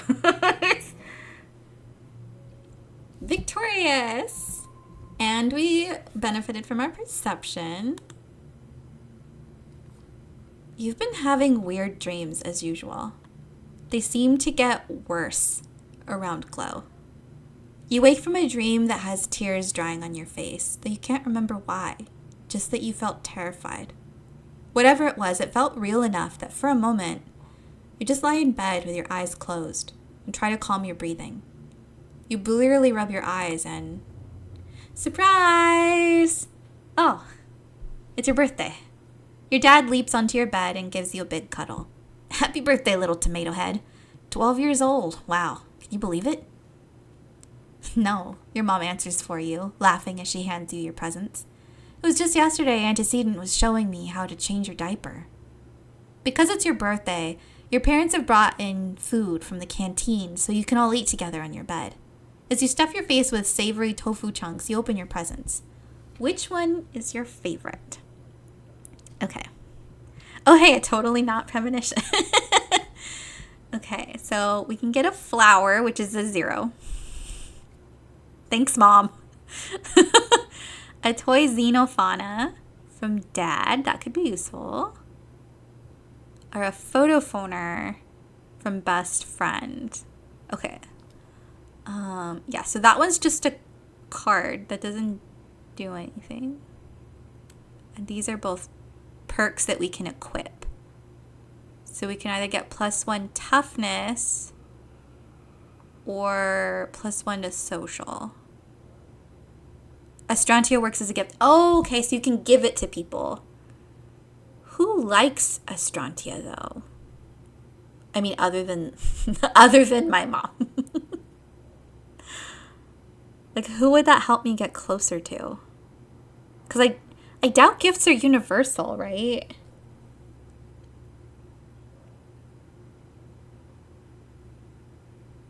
It's a universal gift? Okay. That might change things.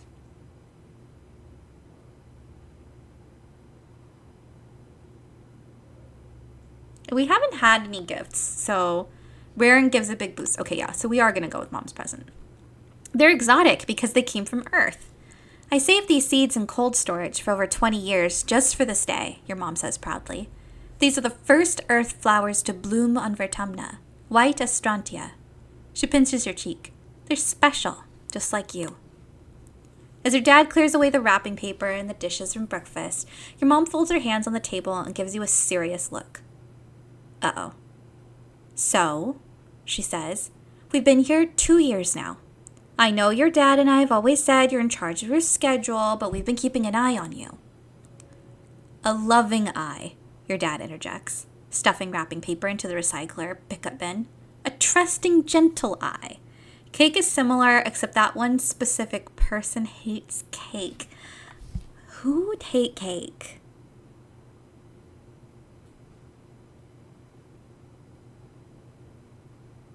Is it Dis? Does Dis hate cake? Feels like something he would hate. It might be Smile. Professor Hal used to tell us all the time about how hard you're trying in school, your mom continues. That's great. Your dad and I are really proud of you. Working might seem fun and grown up when you're a kid, but if you want to do more than manual labor, you'll need some book smarts too.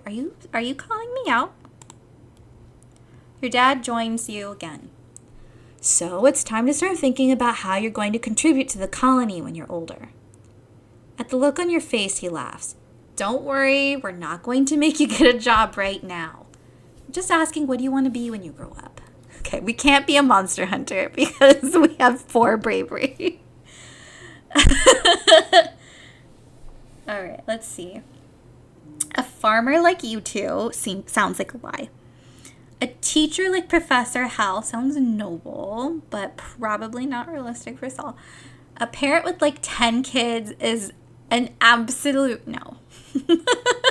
Gonna just make so many babies. But they're all like they're artificially created. They don't fuck for babies anymore.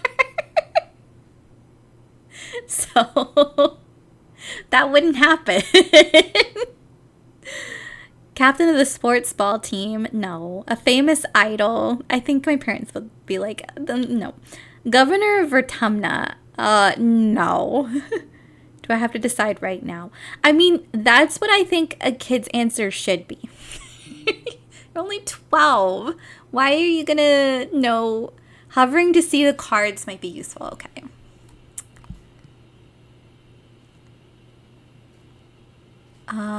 Oh, they don't show you a card. They just tell you what your threshold is going to be.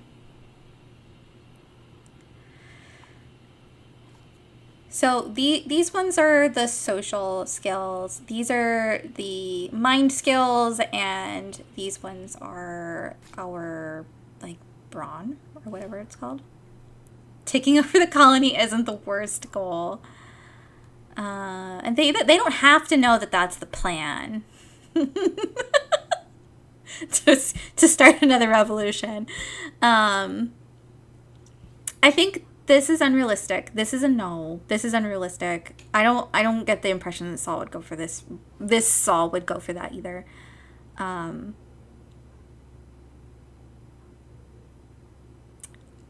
I think it's either going to be teacher or governor. But the teacher encounter that we had with the AI, that was so weird that might have nixed any potential teacher future. I want to be a teacher like Professor Halva without dying horribly.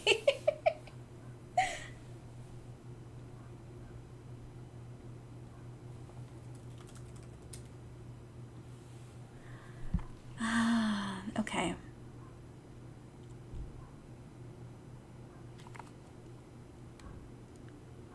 We're at 20 rebellion right now.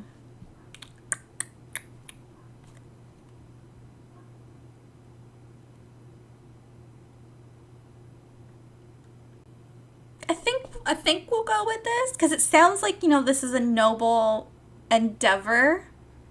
And I think Saul is also still at that spot where they're still naive enough to think like, I could just fix it. I can just grow up and I can fix it. I can make it so that we're planting more mush trees and not just using everything, and I can make sure that kids know what's going on so they can make decisions for themselves. Everyone's names are just a fucking word. It's true. Oh, where was the hover? Geranium. Little liberal Saul, not quite I know, not there yet. Your parents chuckle fondly. Governor Saul, your dad says, there's a nice ring to it. Can your first degree be Taco Tuesdays? Saul laughs awkwardly because they're like, no, actually, that is not my first plan of action. Uticott has to retire someday, your mom adds. She's right. You're not sure how old Uticott is? Only that she was already ancient when your parents left Earth. You think she looks at least 100 years old. Do you have to be super old to be a governor? Okay, let's go into mod view.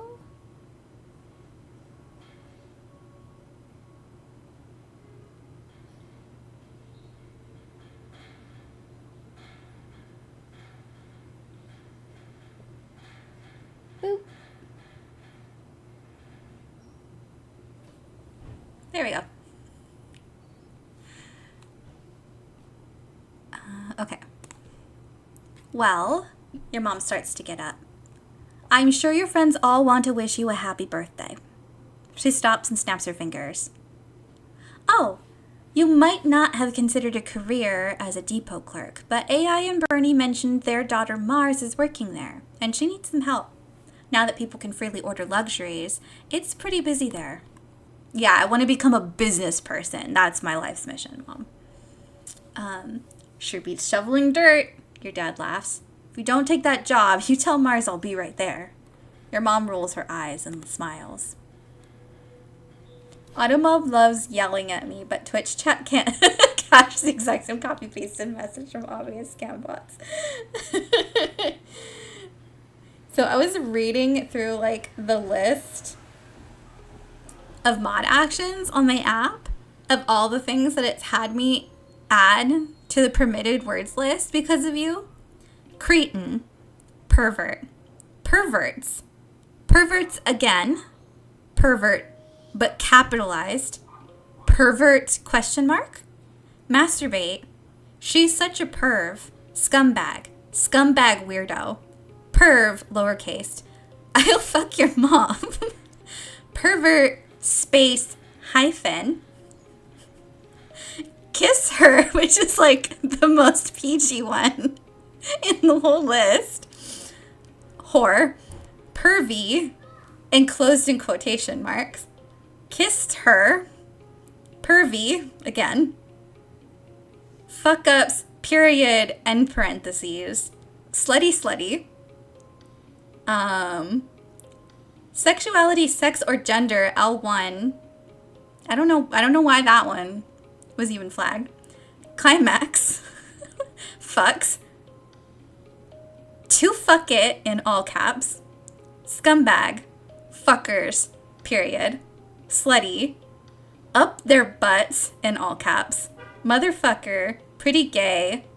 Foot fetish. Capital Fs. Masturbating naked. Fucks, period. End quotation. End parentheses.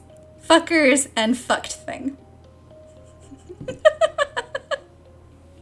I blame Saturn for a lot of this and Rikako Raging Lip for a lot of the rest. It's true. These sound terrible outside of context. They do sound bad out of context, but they were not as bad in context.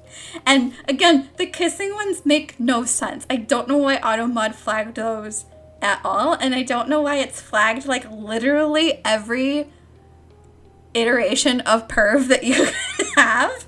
It's like at some point you just have to understand that this is an allowable term in my chat.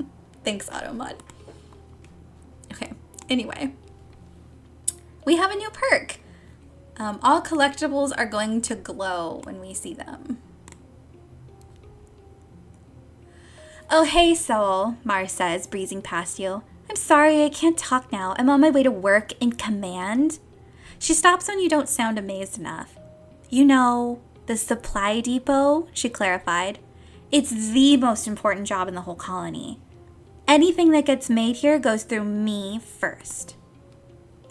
Any punctuation in Autumn is like, I've never seen her before in my life. It's true. Mars' smug smile gets somehow even more smug. Plus, I get the first pick of all the best stuff. Okay, we're not good enough friends. And we're also too rebellious to get a job. That's funny. Wow, Mars, that's amazing. You laid on really thick how Mars is just so cool. How everything she does is totally great, and how she's obviously the most important person in the colony. You're going to start a Mars fan club in her honor. She just laughs. Nice try, Sol, but thanks for the compliments. Then she just leaves, without even offering to help you get a job. Drat. Sucking up to Mars didn't work? What's next? Having to actually ask for what you want? Ugh. Maybe you could ask again later. She didn't even wish me happy birthday.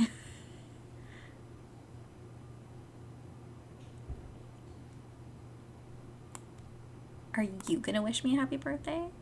Cal is standing in the middle of the garden, spraying the crops down with a hose. As you watch, he leans down and drinks straight from the nozzle. He's such a puppy. Oh, hey, he says, standing up and wiping his mouth with the back of the hand. What's up? Okay, we don't have enough bio to be friends with Cal.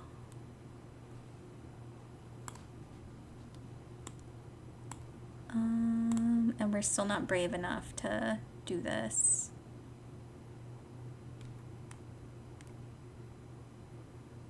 Alcove of the walls. Okay. No one has anything to say to us on my birthday. Cal's such a pup. Like golden retriever energy. He's literally drinking from a hose.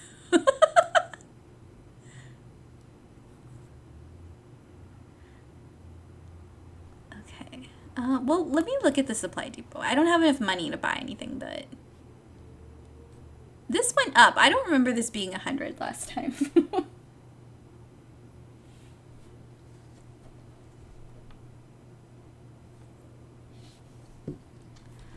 Okay, we can't afford anything, but it was useful to look at what they had.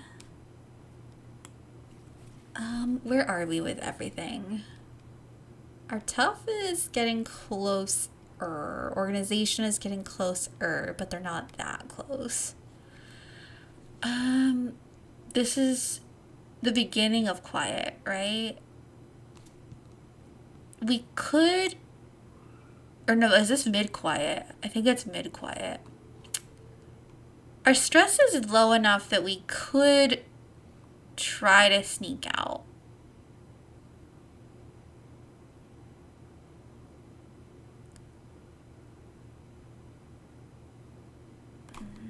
But do I want to do that like at the very beginning of a season when we're at 0 instead of like, is 20 even pushing it a little?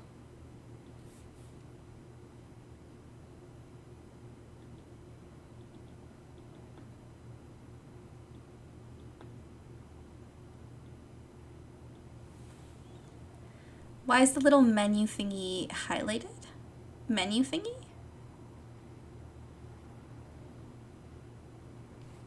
This part? The menu bar is next to the cards on the top. Looks like it's glowy. I don't know. Because it just toggles that on and off. Oh, just active, I guess. Okay, yeah, that's probably, that makes sense.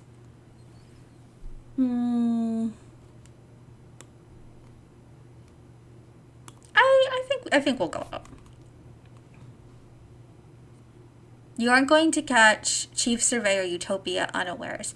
She can spot a kid trying to sneak out the gates from a half click away. She grins and makes a turnaround gesture with her fingers. Can we still sneak though? Is she gonna catch us? Okay, we made it. Let's see, what can we do? Oh, wait. I want to go turn back. I want to get this thingy. Thank you. You let your mind wander as you're walking and bumble straight into a field of gelatinous blob grass. Totally transparent, the sticky fronds are hard to see, but even harder to ignore, especially once they start glomming onto your boots and slowing you down. It's like trudging through thick mud. You stubbornly decide to keep going, paying close attention to the visible signs of the blobgrass field. And there aren't many, just an obscene of other vegetation. Okay, we have decent perception, so let's try it. It says this is easy. So let's see. So one of this has the highest value. We don't have 3 of the same colors, so no matter what, that's not going to work. So that would be 11. This sets the neighbors to, I mean, that would make these all the same, but that's not worth doing.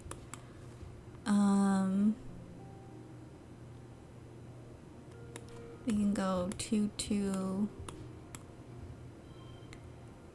I mean, that looks like that's the highest this would go. Draw a card, redraw a hand.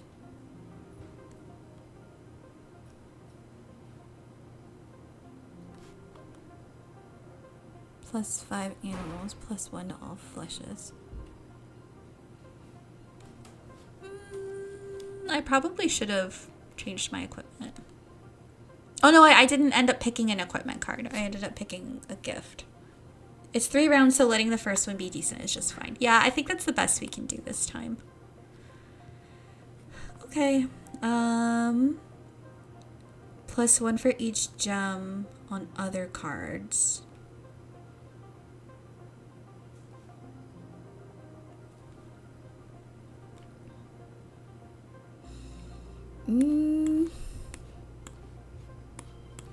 What is it? You can get 010 and exploit the convert neighbors. Okay.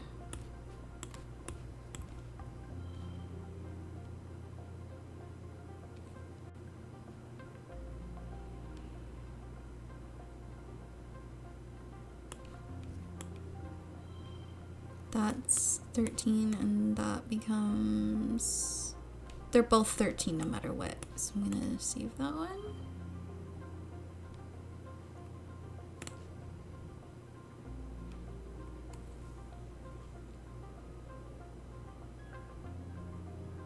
Can probably even super goal the next round. Okay, let's see.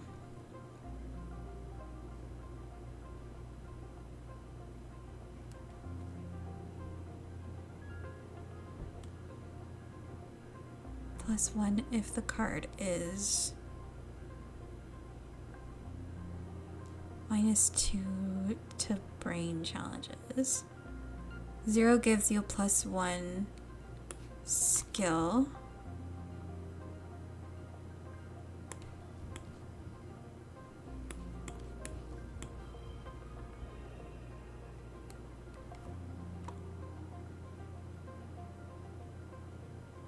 I mean, does that...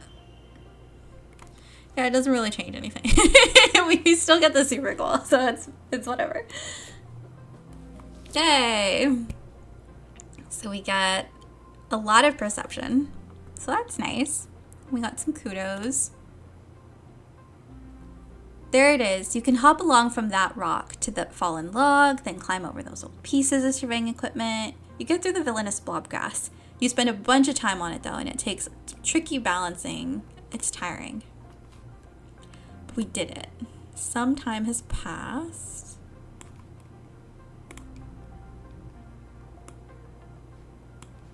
Okay, so there's that way, and then there's this way. What is this way? The spark snow has been drifting around you all day, igniting teensy sparks where it touches the ground. But now it's really starting coming down hard. Hard like hail, not soft like snow. Except this hail ignites, more like explodes on contact. With solids. Find shelter and wait it out. Find something to use as an umbrella. Which we can do. We have enough. Nothing wrong with a little snow. No. Let's try to find something. You break off a large leaf on a long stem and hold it over your head. It makes a pleasant kind of thrum as the drops splatter on it. Yay! Okay, we're starting to get more stressed here. That looks like there might be like an animal or something over there. Oh, there's like a lot of stuff going on.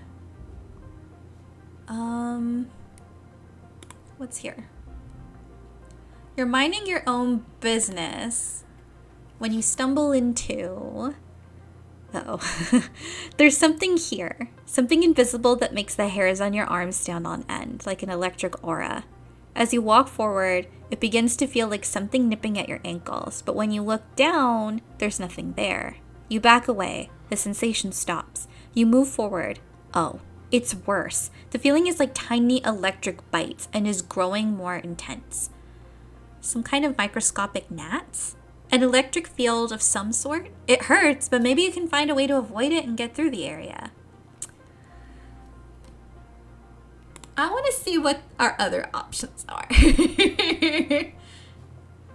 Geoponics engineers have set up a work site here, using the roboplow to tear up the ground and prep it for farming. You don't want them to see you. They'll send you home for sure. Nothing wrong with mystery zappies. We could take a closer look, sneak past them, which is another perception challenge, or go another way.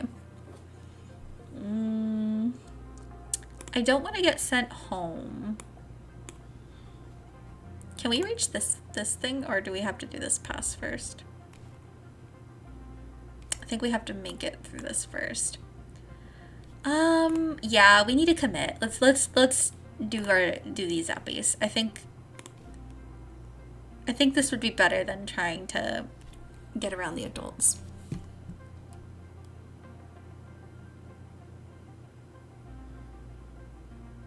Okay, we can go. Plus one for each gem, the other cards.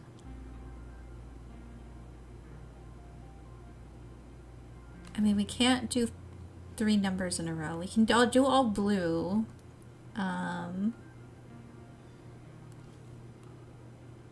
We're not going to get the good effect of this one being the highest card because these are the same.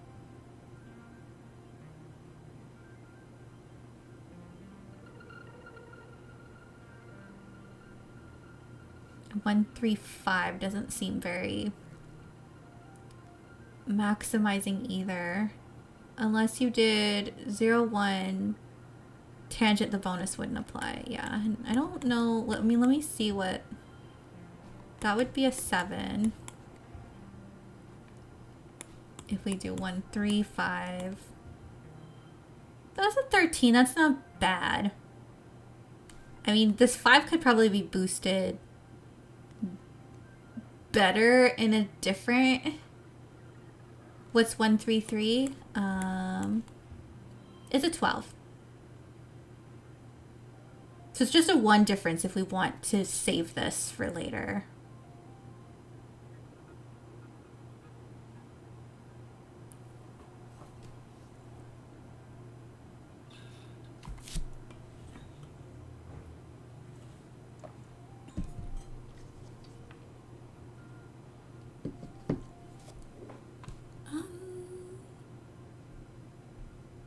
Three rounds getting 12, 27.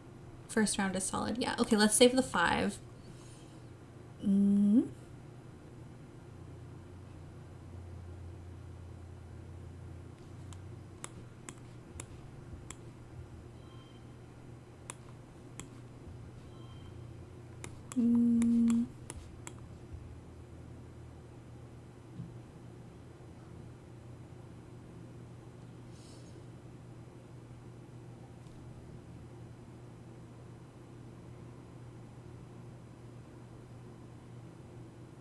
The bonus for having 3 of a kind compensates. Okay.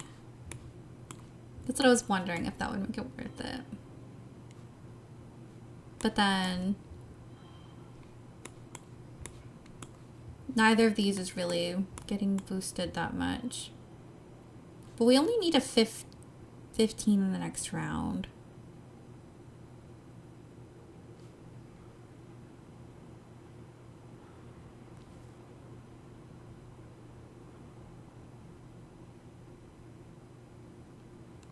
Easy super again. Okay, let's go for it.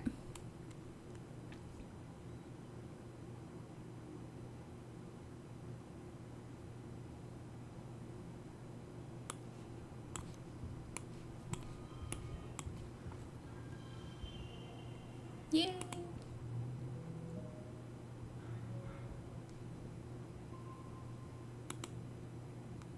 By trial and error and a little intuition, you find a route through whatever it is. The shock seems strongest near some low-lying fractal palms. You can hear a humming from the palms and decide it must be some kind of natural electric field. Maybe to ward off animals like you. Okay, we might be able to do one more. You spot a suspiciously regular mound of spark snow. Maybe something is buried underneath? Could be dangerous, though. Let's poke it. You cautiously break off a branch and prod the suspicious mound, watching closely for signs of movement. Nothing. You poke further and discover it is in fact just a regular pile of snow. Nothing more. All right. I think we're going to pack it up here. Yeah, we're going to go home. This will end the month. Yeah, because we're so stressed. I think we're good. You spent the month exploring. We gained some bravery. We're no longer a 4 baby. We are now a 6 baby. We're officially going to stay a baby until we're at 20 bravery. Then we'll be a toddler.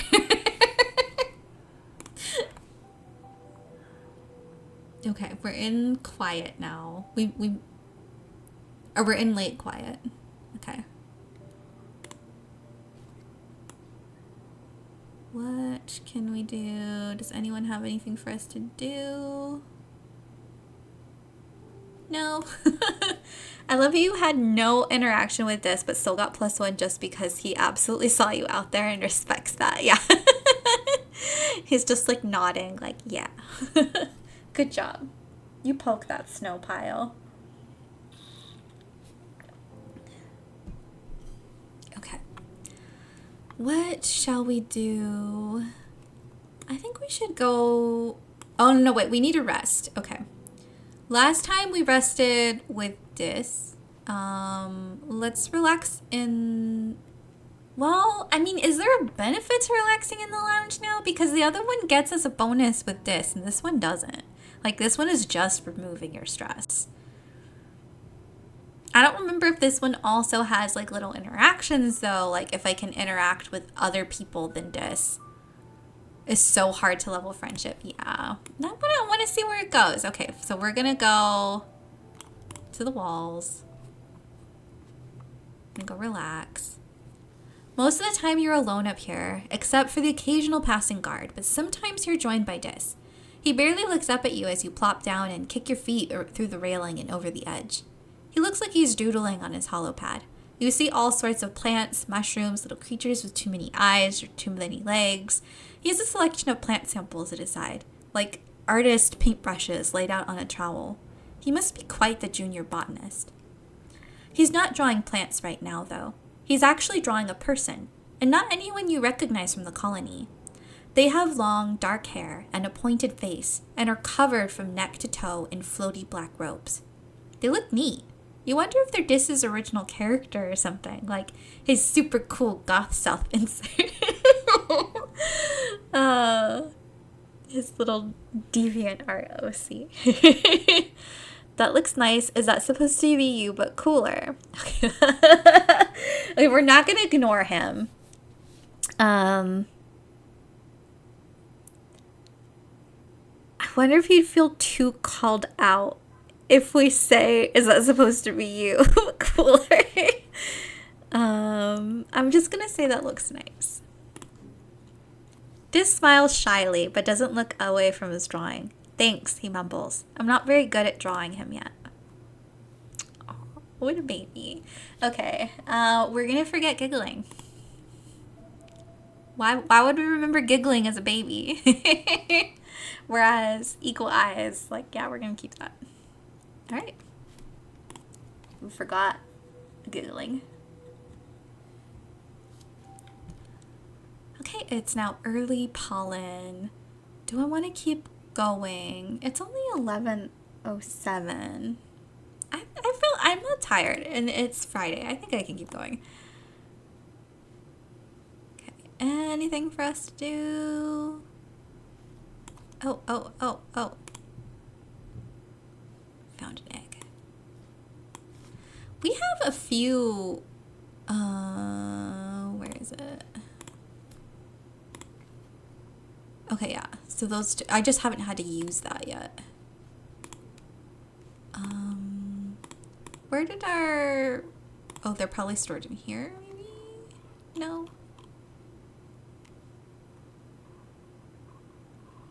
Oh, where's a bunch of question marks? There's a bunch of people we haven't met. That's interesting. Okay. What shall we do? I think How's our bravery doing? 6, 21. I think we're going to go to class.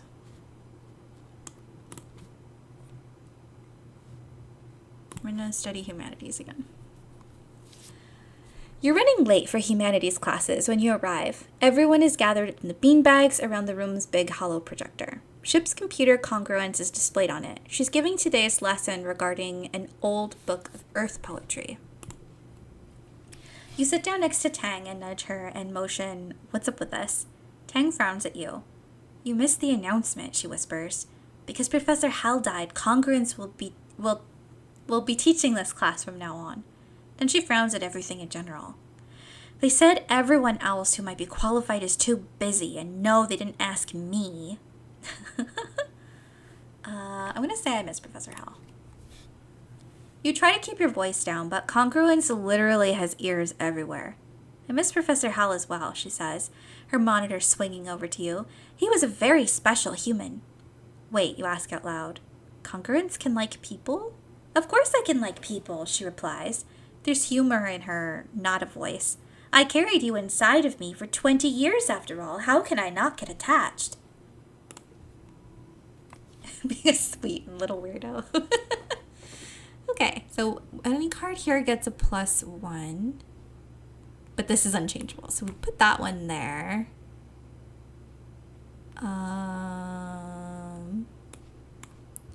Because then we get 3.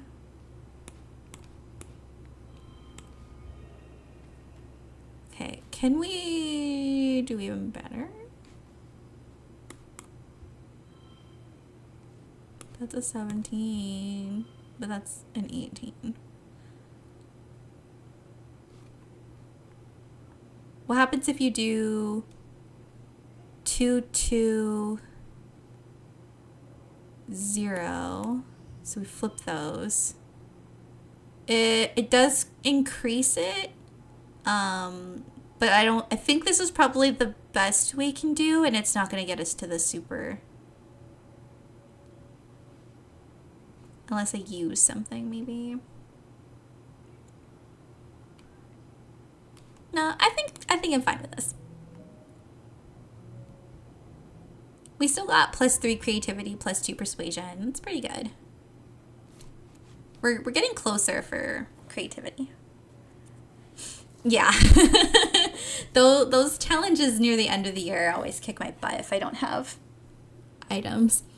Your dad comes back from work one day looking seriously under the weather. He's pale, with deep circles under his eyes, and he keeps sneezing. "It's fine," he insists. "It's just all this pollen in the air. It's gunking up the old air tubes. Do you remember hay fever, flu? We always got it back on Earth, too." Your mom frowns and crosses her arms. "We did," she agrees. "So why isn't it bothering me?" "You're a lot tougher than me, sweet pea," your dad says. Then your mom rolls her eyes. "I'm sure I just have to get used to it like you did," he continues. "Maybe I'll go for a stroll outside the gates later. Really get a good lungful of the stuff. I'll feel bad for a few weeks, but after that, I'll be fine. I need someone to explain to him that this is not how allergies work. You can't just do exposure therapy with allergies." He's fine. He's totally not going to stumble out of the bathroom looking like a horror monster. Your mom raises both eyebrows. "Outside the gates? You?" Your dad shrugs. Then he falls into a fit of sneezing and can't answer. Your mom directs him to go lie down on their bed. "You need rest, not machismo," she scolds him. "I don't have your dad sneezes. "A macho bone in my body, Fufu. And I have to fertilize the corn and the pixie beans this week." Is he admitting something about himself here? Uh-huh, your mom grunts. Your dad pulls a handkerchief from his pocket and sneezes into it a few times. Big yelling honk sneezes that echo through your whole quarters. He pulls it away from his face, and you can tell that something's wrong. "Huh," your dad says weakly, holding the handkerchief away from his face. It's bright fuchsia pink and glittering in the light. "That's weird." Then his eyes roll back in his head, his knees buckle, and your mom yells for you to call instance. "I told you he would be sneezing up blood." Well, I said coughing blood, but I mean, that's the same thing. It's the same thing. Chief engineer, unless it's like not even blood and it's like some spores are taking hold inside of his body and are growing inside of him. Which, that sounds even worse. That sounds horrifying. Chief engineer Instance takes your dad's vitals. It's bright pink and glittery, yeah. Like the spores. Your dad's vitals, and gives him a cursory look over, but she seems satisfied with what she sees without having to do a thorough examination. The explorers have started calling this the shimmer, she says, shining a light down your dad's throat. He's looking a little better, but not much. It's an airborne environmental toxin, likely in the pollen fog.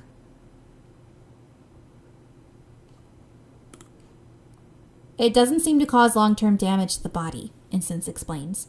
She gestures in the air, making notes on her hollow eye that only she can see. I've been tracking its effects for 3 seasons now. The toxin is flushed out of the body after 3 to 5 days, and it's not contagious. She looks down at your father. What that means for you, Geranium, since you're particularly susceptible to the toxin, you should be taking better pains to avoid exposure. If you must go outside during pollen, use a respirator. Your dad smiles weakly. You got it, boss, he says. Your mom smiles and puts her hand over his. As your literal boss, I'm ordering you not to come into work for the rest of the week, she says. You're on strict bed rest.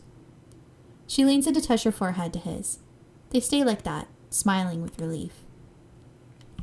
Even after 1 day of bed rest, your dad is looking a lot better.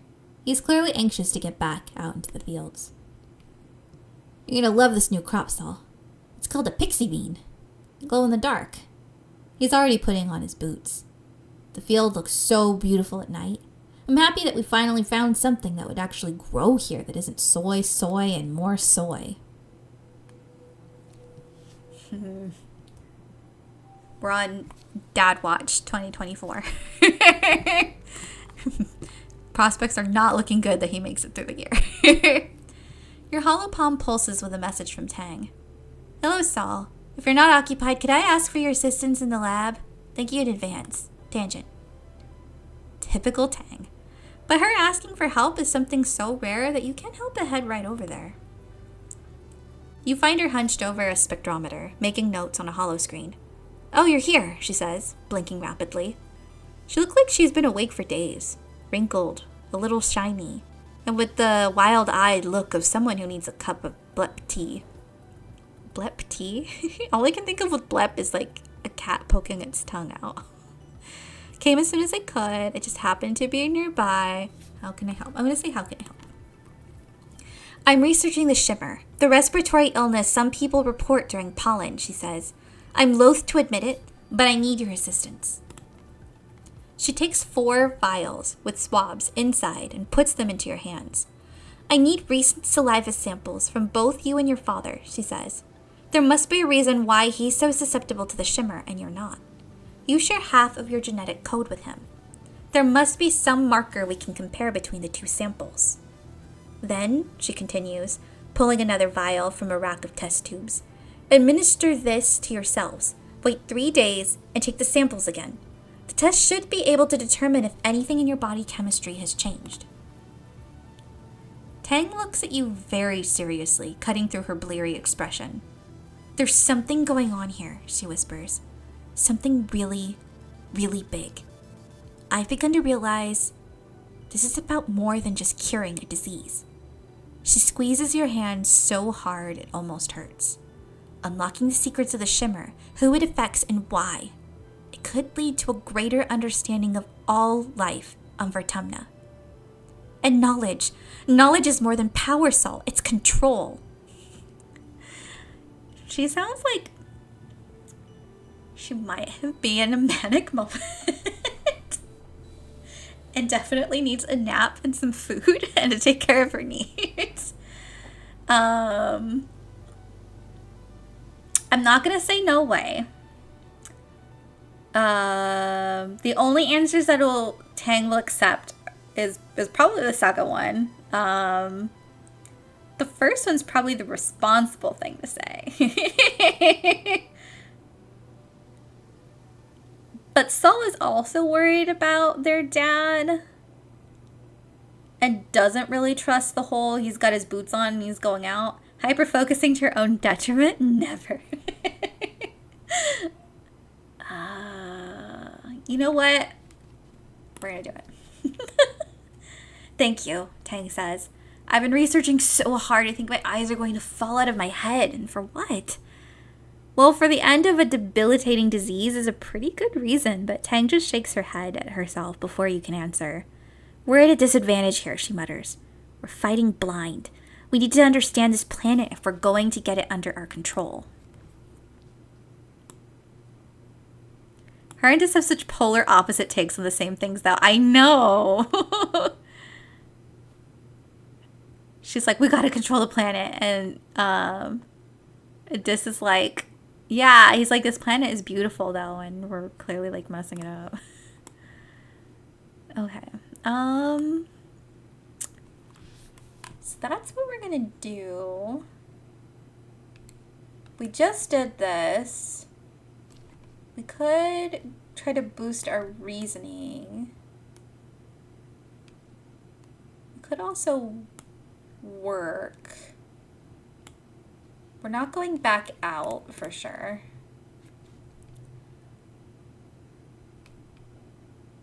What's the life sciences? Life sciences bio. I mean, I feel like with each of these, it feels like we've got our lost cause. Combat is obviously a lost cause. We're not leveling combat, and that's usually just not my direction in a game anyway. So I'm not surprised by that. Bio feels like a lost cause. Bravery might very, very, very slowly get to 20. so that this can eat a worm. But this is definitely a lost cause. So I wonder if I should cut my losses and just stick to engineering instead of... But at the same time, we do need to start understanding this planet more. Maybe this is a moment of epiphany where Saul changes the course of their direction and focuses a little bit more on the bio stuff of the planet.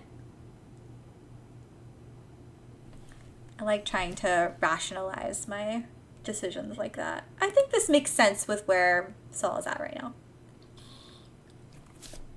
Okay. You're not sure what to expect from life sciences class this soon after Professor Hal's death. He was the teacher back on the ship.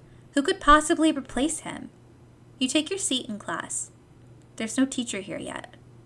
You and the other students wait, exchanging awkward glances as time passes.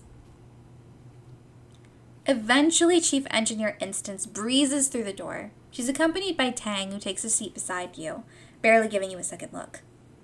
Life sciences, Instance snaps. Who can tell me what it is? She points at you. Saul, start us off with a correct answer, please. The wet sciences. The study of life.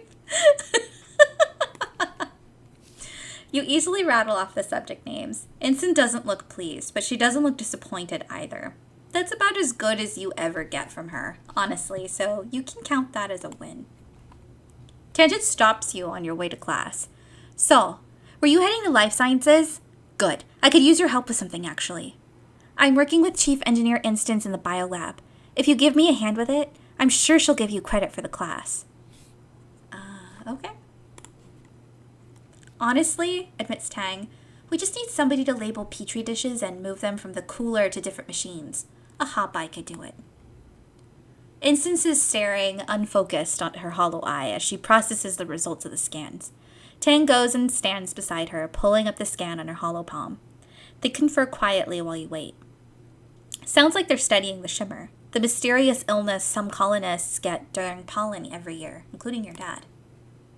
Instance looks up at you, as if just noticing your existence. Ah, Saul, she says. We've been studying samples from some of the colonists who get sick during pollen, including your dad. Some of the stuff in his lungs. Some kind of fungus. Ew.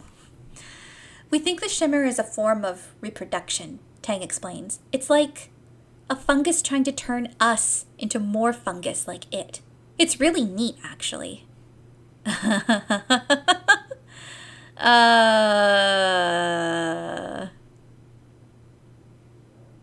I don't think that's neat. I think that is terrifying. Especially as this is happening to my dad. You sound like you like the fungus is such a stupid response. I'm gonna say ultra creepifying. You don't want to join my... That too, Tang replies, though she looks more excited than scared. We'd be much safer if surveyors just set fire to it all rather than trying to study it.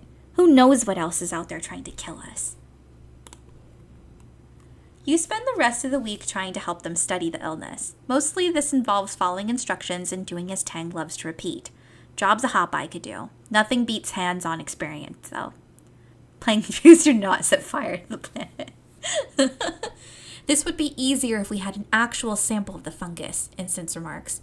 They're working with some biological samples, a fancy word for snot, but according to them, the fungus is all mixed in with human cells. Instance has to spend a lot of time in vert space trying to disconnect the two in her models. I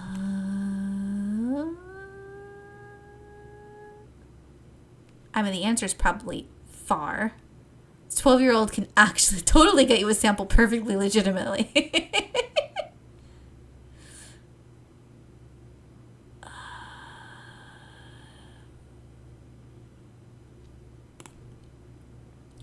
It's impossible to say. This isn't like a game on your Holo video, displaying quantifiable progress towards her goal.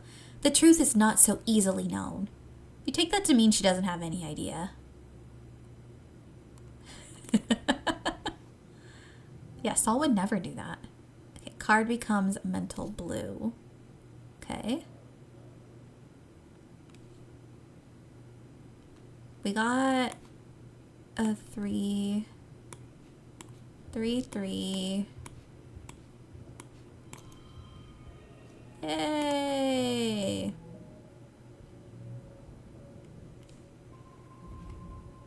Big boost to bio.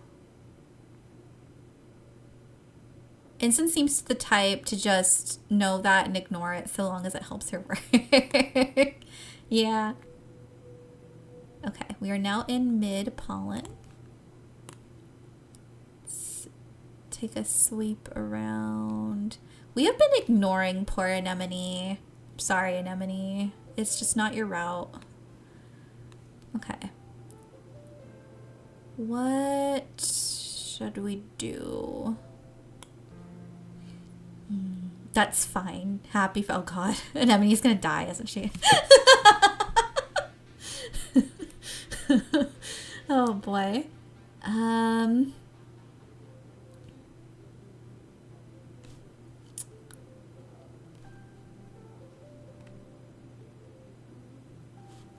What does this do again? This gives us just toughness and friendship with Cal. Sorry, Cal, we're kind of ignoring you right now, too. Okay. This is combat animals, anemone. This would improve our bravery, but I mean...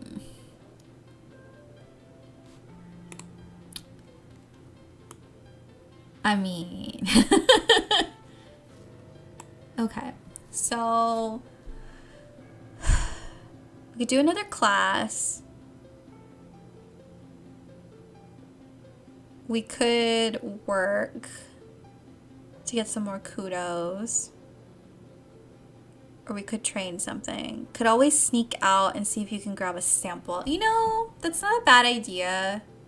We're only at stress 30. Not sure if you actually can, but pollen's definitely the only season you can do it. Okay, let's try it. Plus, like, it improves our friendship with this, so.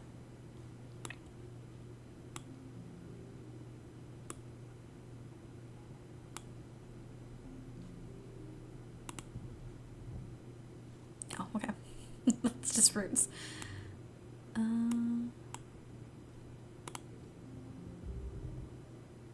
You stop for lunch eating on an earth treat grown from your own greenhouses, watermelon. Nice and sweet, like a more solid potato pod. You munch away, spitting out the seeds.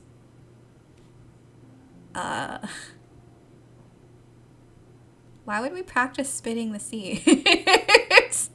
What is the benefit to doing that? Exactly.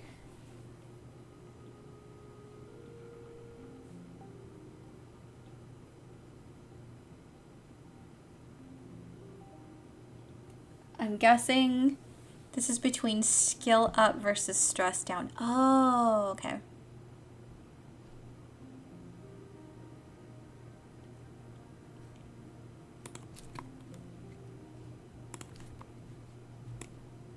Okay, now we can recklessly do things. Geoponics engineers to set up their work site here. Okay, we haven't been over here. Let's try to do it. We've got plenty of energy now that we've taken a little break.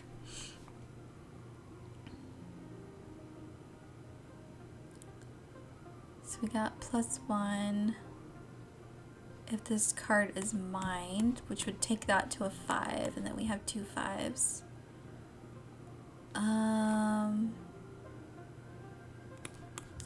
What else could we do though? We can't do through 111.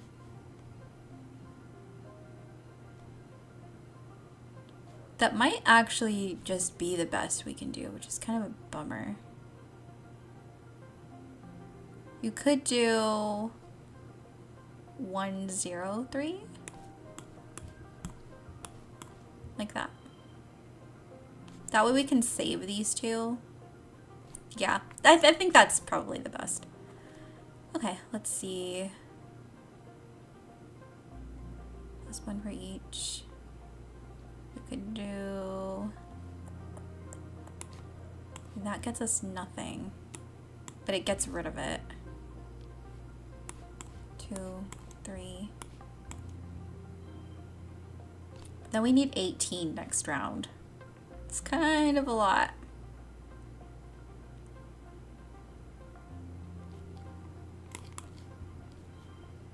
That doesn't really do anything. Yeah, that literally has no effect. 2, 3, 2, 3, 4, 5. Oh yeah, then we just actually finish. Let's do these. Good call. Thank you. Victorious. Oh, we're so perceptive. You skulk under the trees at the edge of their operation. The loud grinding of the roboplow hides any noise you might have made.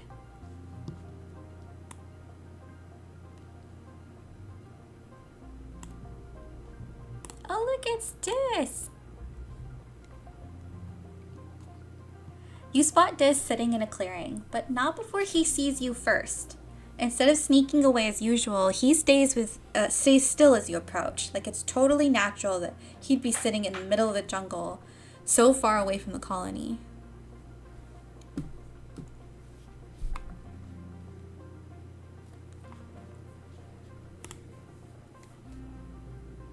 Now that you think about it, you're a little glad to see him.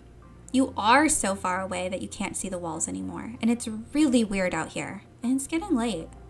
Dis stares unblinkingly at you as you approach. "Hi, Saul," is all he says. "Sister's worried about you. Hi. Why are you out here?" Or I'm going to tell on you. He said hi, so we should say hi back. He seems to be in a good mood, something you see very rarely. Did you see Chief Cerveria Utopia out there? She has like X-ray vision eyes or something. She'll catch you for sure if you get too close. She caught me once and I got in big trouble. How about I show you something cool? And sneaking out will be our secret, okay? He jumps up and walks a little ways into the trees. Just a few minutes away, the Just a few minutes away, the ground drops off and a large stone outcropping juts out of the cliff. Dis walks right to the edge without slowing. It's a long way down. This is why we saved 3 items. Okay.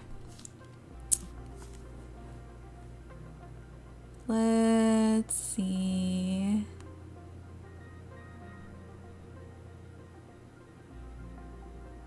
We have 2 3s.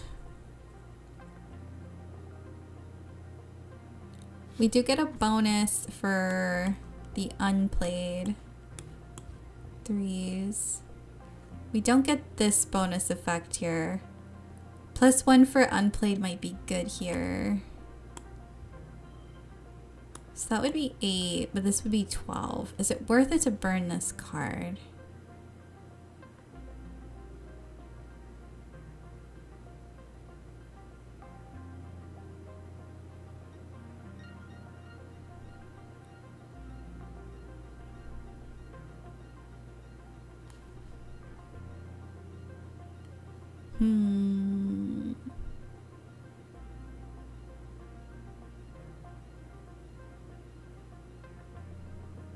Could always play the 5 instead of the tangent, which would give you a pair. Oh, okay. I didn't even think about that. Okay, now we just need 12. So we'd get 2 and 2, 3 and 4.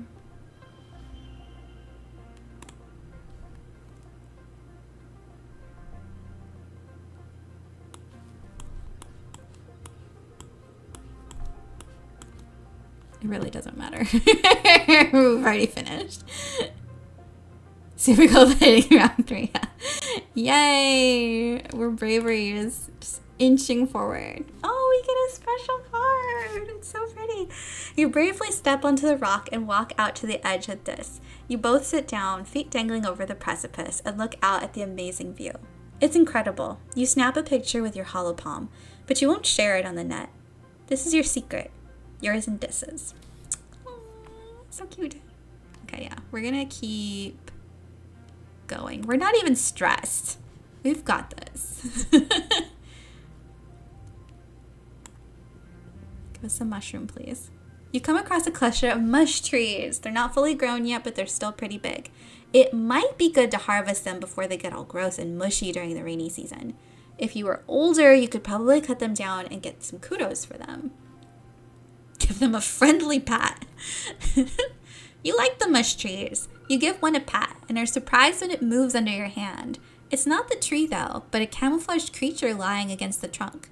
It's small and looks a little like an octopus or a starfish. Lots of long legs wrapped around the tree like it's giving it a hug. Oh, we learned some animal stuff. Neat.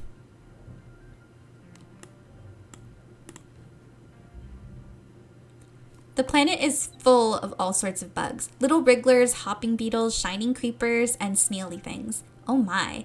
You crouch in the long grasses and explore a square meter in great detail.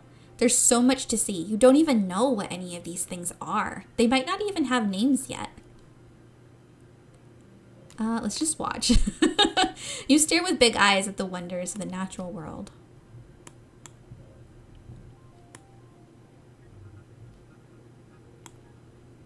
Oh. That seems like a thing I should not do.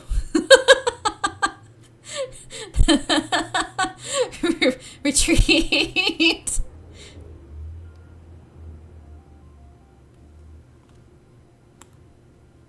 You can click it and see. Okay.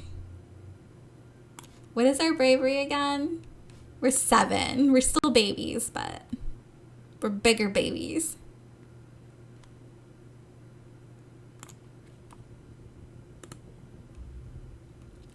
There in the clearing, the most majestic creature you've ever seen. It's like a unicorn from your dad's storybooks, but with a leathery reptile skin that shines when the light hits it. It moves so softly, like it doesn't even disturb the ground. It could be dangerous, but you want to see what it does. I mean, no snacks. Snacks sounds bad. We've got good perception. We can do that. Okay.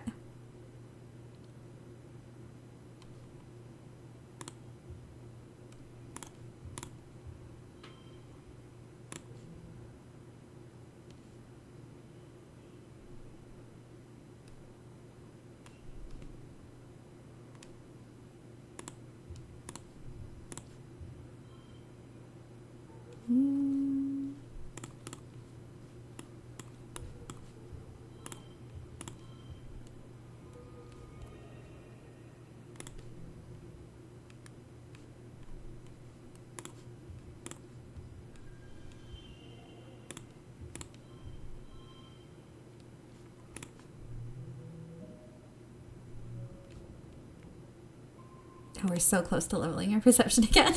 As you settle in to watch it from behind a strand of mush trees, the Unisaur looks up towards you, startled by your movement. You try to hold perfectly still and quiet your breathing. After a tense moment, it goes back to its business. First, it sniffs out a good tree and rubs the scent glands in its neck against it thoroughly. Then it pees, like a crystal waterfall on a rock. Everything it does seems magical. You quietly take a picture with your hollow palm, but you know you can't share it, or you'd get caught for sneaking out. Next, it sharpens its horn against a rock, which is scored with marks from having done this before. This must be its favorite sharpening rock. You notice the bulge in its stomach. It must have had a huge meal recently. Eventually, it curls up for a nap. You quietly sneak away. This was so wonderful, for Tumna is a magical place. How much time has passed? Like, are we fine? You just keep losing stress. I know, this has been like the least stressful expedition ever. A nearby pond has dammed up and washed out the path here. The path continues on the other side. Can we jump? I mean, we're not stressed. We're not stressed. Oh, God. We're not stressed. We can do it. Okay.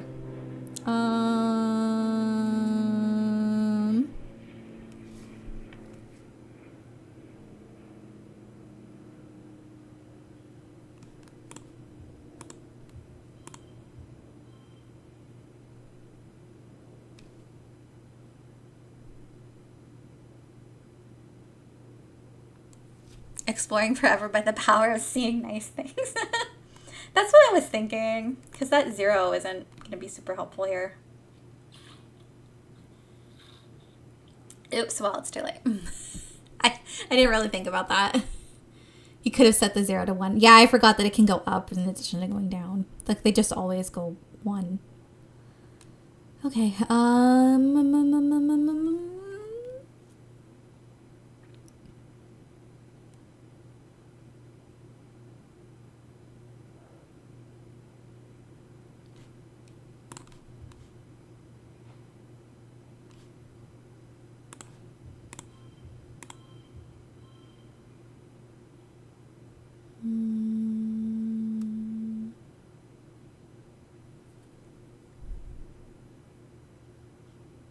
that's gonna be tight in the next one.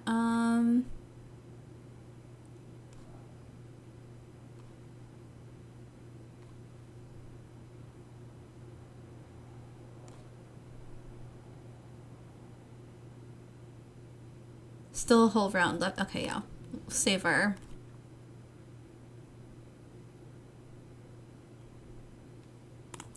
Might as well get our skill. Okay, yeah. Oh, we still made super. Okay, yeah, we're fine. One step closer to being a toddler. You bravely fall in and get wet. You flounder towards the other side, soaked but victorious.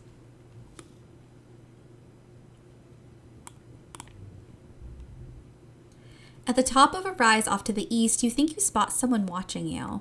They're dressed in black. Is that Dis? But they look away. Way too tall to be Dis. Maybe another surveyor? You blink and the figure is gone. Yeah, let's look for clues. You bushwhack down into the valley and up the other path to where you thought you saw them standing.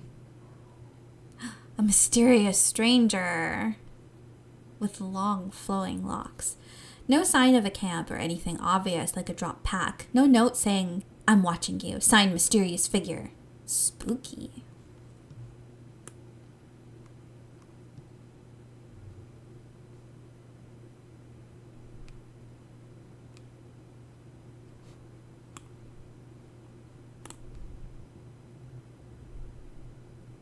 Uh-oh. Hopeyes are usually docile little creatures. They don't even come up to knee height. They eat grass and hop away when you come near. But something has riled this group up. You see them fighting each other, getting in close, then rolling onto their backs and kicking with their big foot, punting each other up 2 meters away. It's neat behavior, so you sit and watch until you suddenly realize you're surrounded. They've stopped fighting with each other and are all staring at you. They pounce. Okay, at least it's an easy challenge. Oh boy. Okay.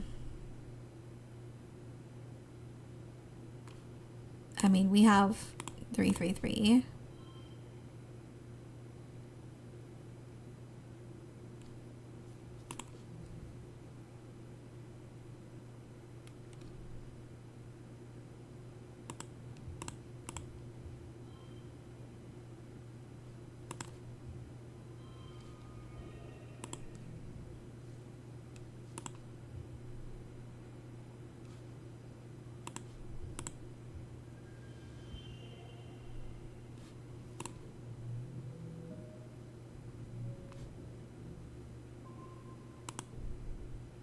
The cute little critters kick you, but you kick back. You send them scurrying back off to pick on smaller creatures than you.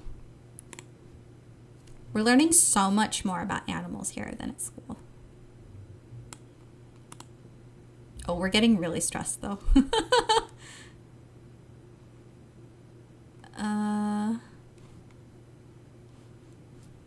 We're fine. We can make it. You leave the path and sneak through a strand of mush trees to one of the little sawmills dotting this area. It's a small but busy operation. 3 people feeding mush tree logs into some kind of machine. We did this already, though. So we're not going to do it this time. Yeah, we're going to go home. See, we've grown. We've learned to not like watching that. And so we've had a different response to looking at it this time than we did the first time. Okay. So the last thing I'm going to do is... Oh, we get a new perk. Oh, because our perception went up. Collectibles respawn faster and more slots are filled. Okay. Oh, not that. That's not what they meant. Do I want? Yeah, I want to keep it this way. Okay, let's talk to Tangent. You tell Tangent you know where Dis has been going. You tell her he's been sneaking out to explore the jungle, not too far away, but outside the walls. Tang looks concerned. Really, she says, wringing her hands. Is it safe? She eyes you skeptically. Full offense, Saul, but you're just a kid, she replies. However, I suppose it's good to know he isn't alone out there. I know I need time off. Let me do my rounds and see. Dust is such a dry, hot season. Both suns are high in the sky. Love full offense, same. Baking the usually lush for Tumnan jungle. If there's a breeze, it's warm and, you guessed it, dusty. Your parents are up every day before dawn, which comes far too likely for your liking.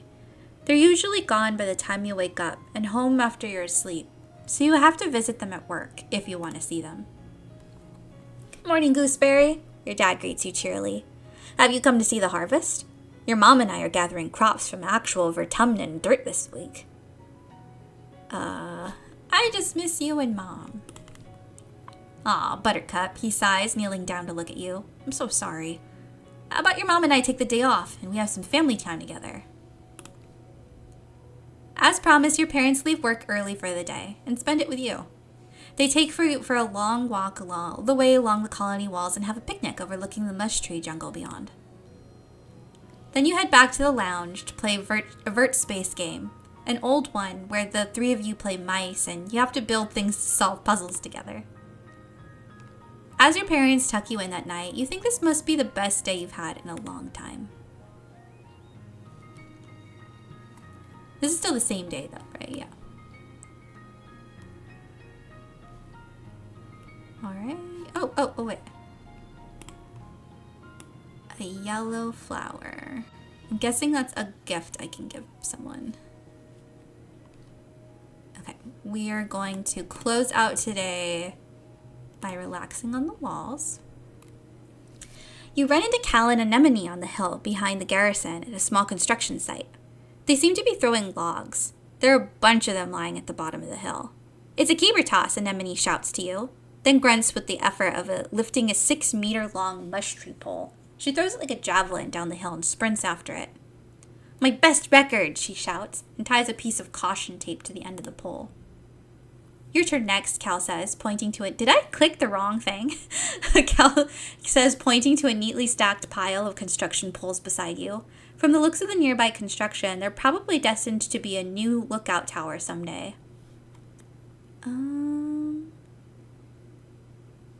Let's choose an average one.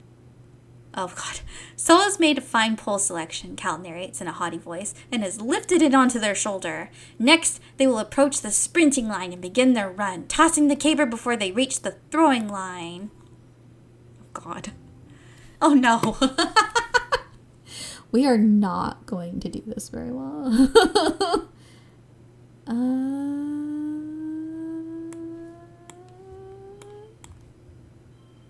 That's terrible. +1 gem, though.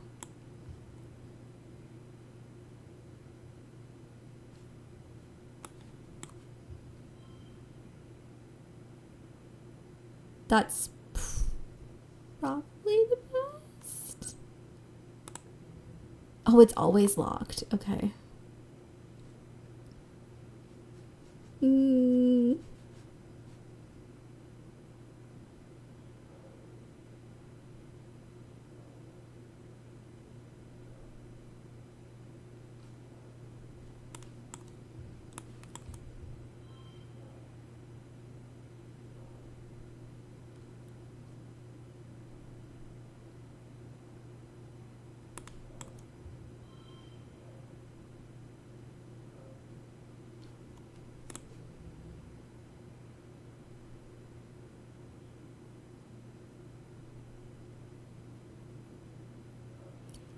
How do we have so many zeros?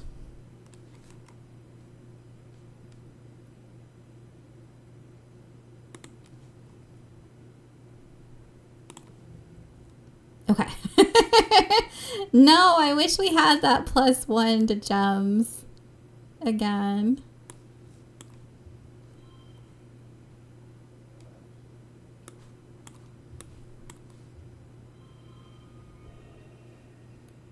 Okay.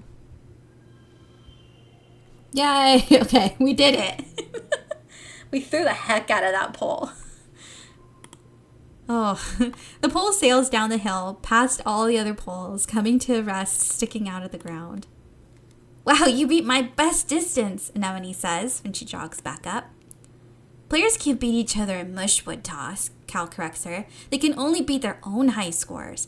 But you get 3 bonuses if it sticks out of the ground like that. You play for the rest of the afternoon, adding rules and variations as you go. You don't stop until the entire stack of poles are in a jumble at the bottom of the hill and decorated festively with caution tape. It's a wonder you got away with this. Okay, no, that was the relaxing part. What do you want to forget? We're going to forget wondering. Sorry. We're moving away steadily from our baby self. How Cal is always like, no losers this game. Yeah, I love that about him. We're going to overwrite that one. All right. We are going to start ending stream here. That was a lot of fun. I've been missing this game, and now it makes me want to keep playing it. So I need that's my I need to be consistent about streaming. Notice to myself. Fridays, I don't have work anymore. I had trainings on other Fridays, but if my schedule stays this way, then I should be good to stream most Fridays.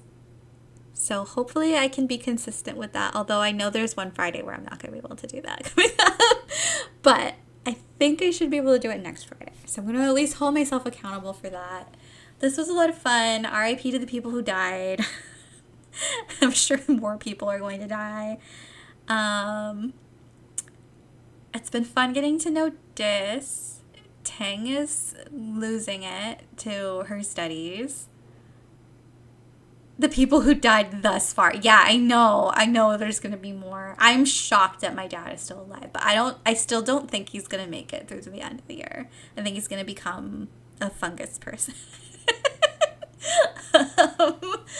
And starting to lose trust steadily in the colony and the people here. Saul is definitely shifting direction. It's fun making choices, kind of thinking about like how one thing might affect the character in a way. I like playing it that way instead of like, oh, I'm trying to do this, so I'm going to do this answer. That way is boring to my brain. So this has been a very chaotic playthrough since I'm just doing the things that match the story that's emerging in my head. Thanks for hanging out, Sus and Aria. This was a lot of fun. I miss doing it. So hopefully it will not be almost a whole month before I come back again. But I'm going to go ahead and get ready for bed now. Hope you all have a good rest of your day. Take care, and I will see you again next time. Bye-bye.